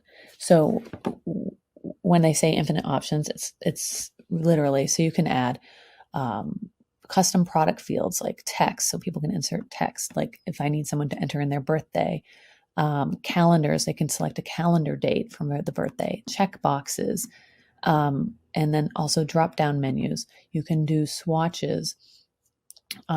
Let shoppers use personalized products for engraving, monogramming, custom printing, and beyond. So this is a fantastic tool if you're doing a shop with a lot of personalized items. You can also have add-ons and bundles. So you want to charge an extra fee for gift wrap option. You can do that by their bundling feature. So there's a lot in here and it can be like kind of overwhelming. But if you do use an app like this, you really want to use it and have an intention before you download and use it. So if you have some personalized items in your store and you want to try it out and do this to add in a text box or check boxes or something for personalizing that way, then download this, give it a try, see if it's worth it for you, if you're making enough sales to justify that that fee of $10 a month. Okay. The next app I would recommend, so if someone needs to upload an image, excuse me, is called Uploadery. And again, there's a link below the description that will take you here. So Uploadery, you can receive a large file. So if we look at this, you will see choose a photo to upload for this particular thing. Okay. So very easy, very intuitive, very simple for anyone to use. There's also a little mini image editor if you want to allow people to edit their images before they upload them. That includes that. And this is the same company that makes Infinite Options. So you know that if you have an issue with either of these two apps, you can reach out for support, and they have, it's the same people, so you can ask questions about both apps. And again, this is now can get very expensive as far as uploading images because it's based on the file size that they can upload. 50 megabyte image is very large. I would not expect to see anyone dealing with just regular personalized products that upload images needing more than that per an image. When you're getting to these larger sizes, I mean, you're talking about people who maybe make photo products that are huge, or I wonder, like you need to take documents like PDFs that are just massive or something. I don't even know what images, PSD files or Illustrator images might be massive, but even then, most of the times they're still under 50 megabytes. So I would never think you would need more than that in case you're in a rare scenario. Okay. So those are the two apps I recommend for personalization features to add to your products. There was one other app I think I need to discuss. Let me check my notes here. Nope, those were the main ones. And so really, if you have personalization, once you have those apps installed and you have a trial, you get a 14-day free trial to really test them out, see if you like it. Then you can decide if it's worth it for you to pay the extra fee. Because remember, that's on top of your monthly website subscription fee. So your website subscription fee, I think, was $29 a month for the basic Shopify plan. And then now you're adding another $9.99 a month for those apps. Okay. Now there's other apps in the App Store that you can try. They might be free, and I highly recommend trying them and deciding if they're right for you. Do the trial periods, see if they fit. But I also recommend reading the reviews. There are scammers in the Shopify App Store, so you have to really want to make sure you trust who you give access to your store and your store data to by dealing with reputable companies that are on the Shopify App Store. Okay, so do your homework, read the reviews, see how people like the features, if it's helped them or not, how the support team is, if they're responsive or not. That can be a big one, because if there's a problem with one of these apps, I mean, that can really put a grinding halt to your store.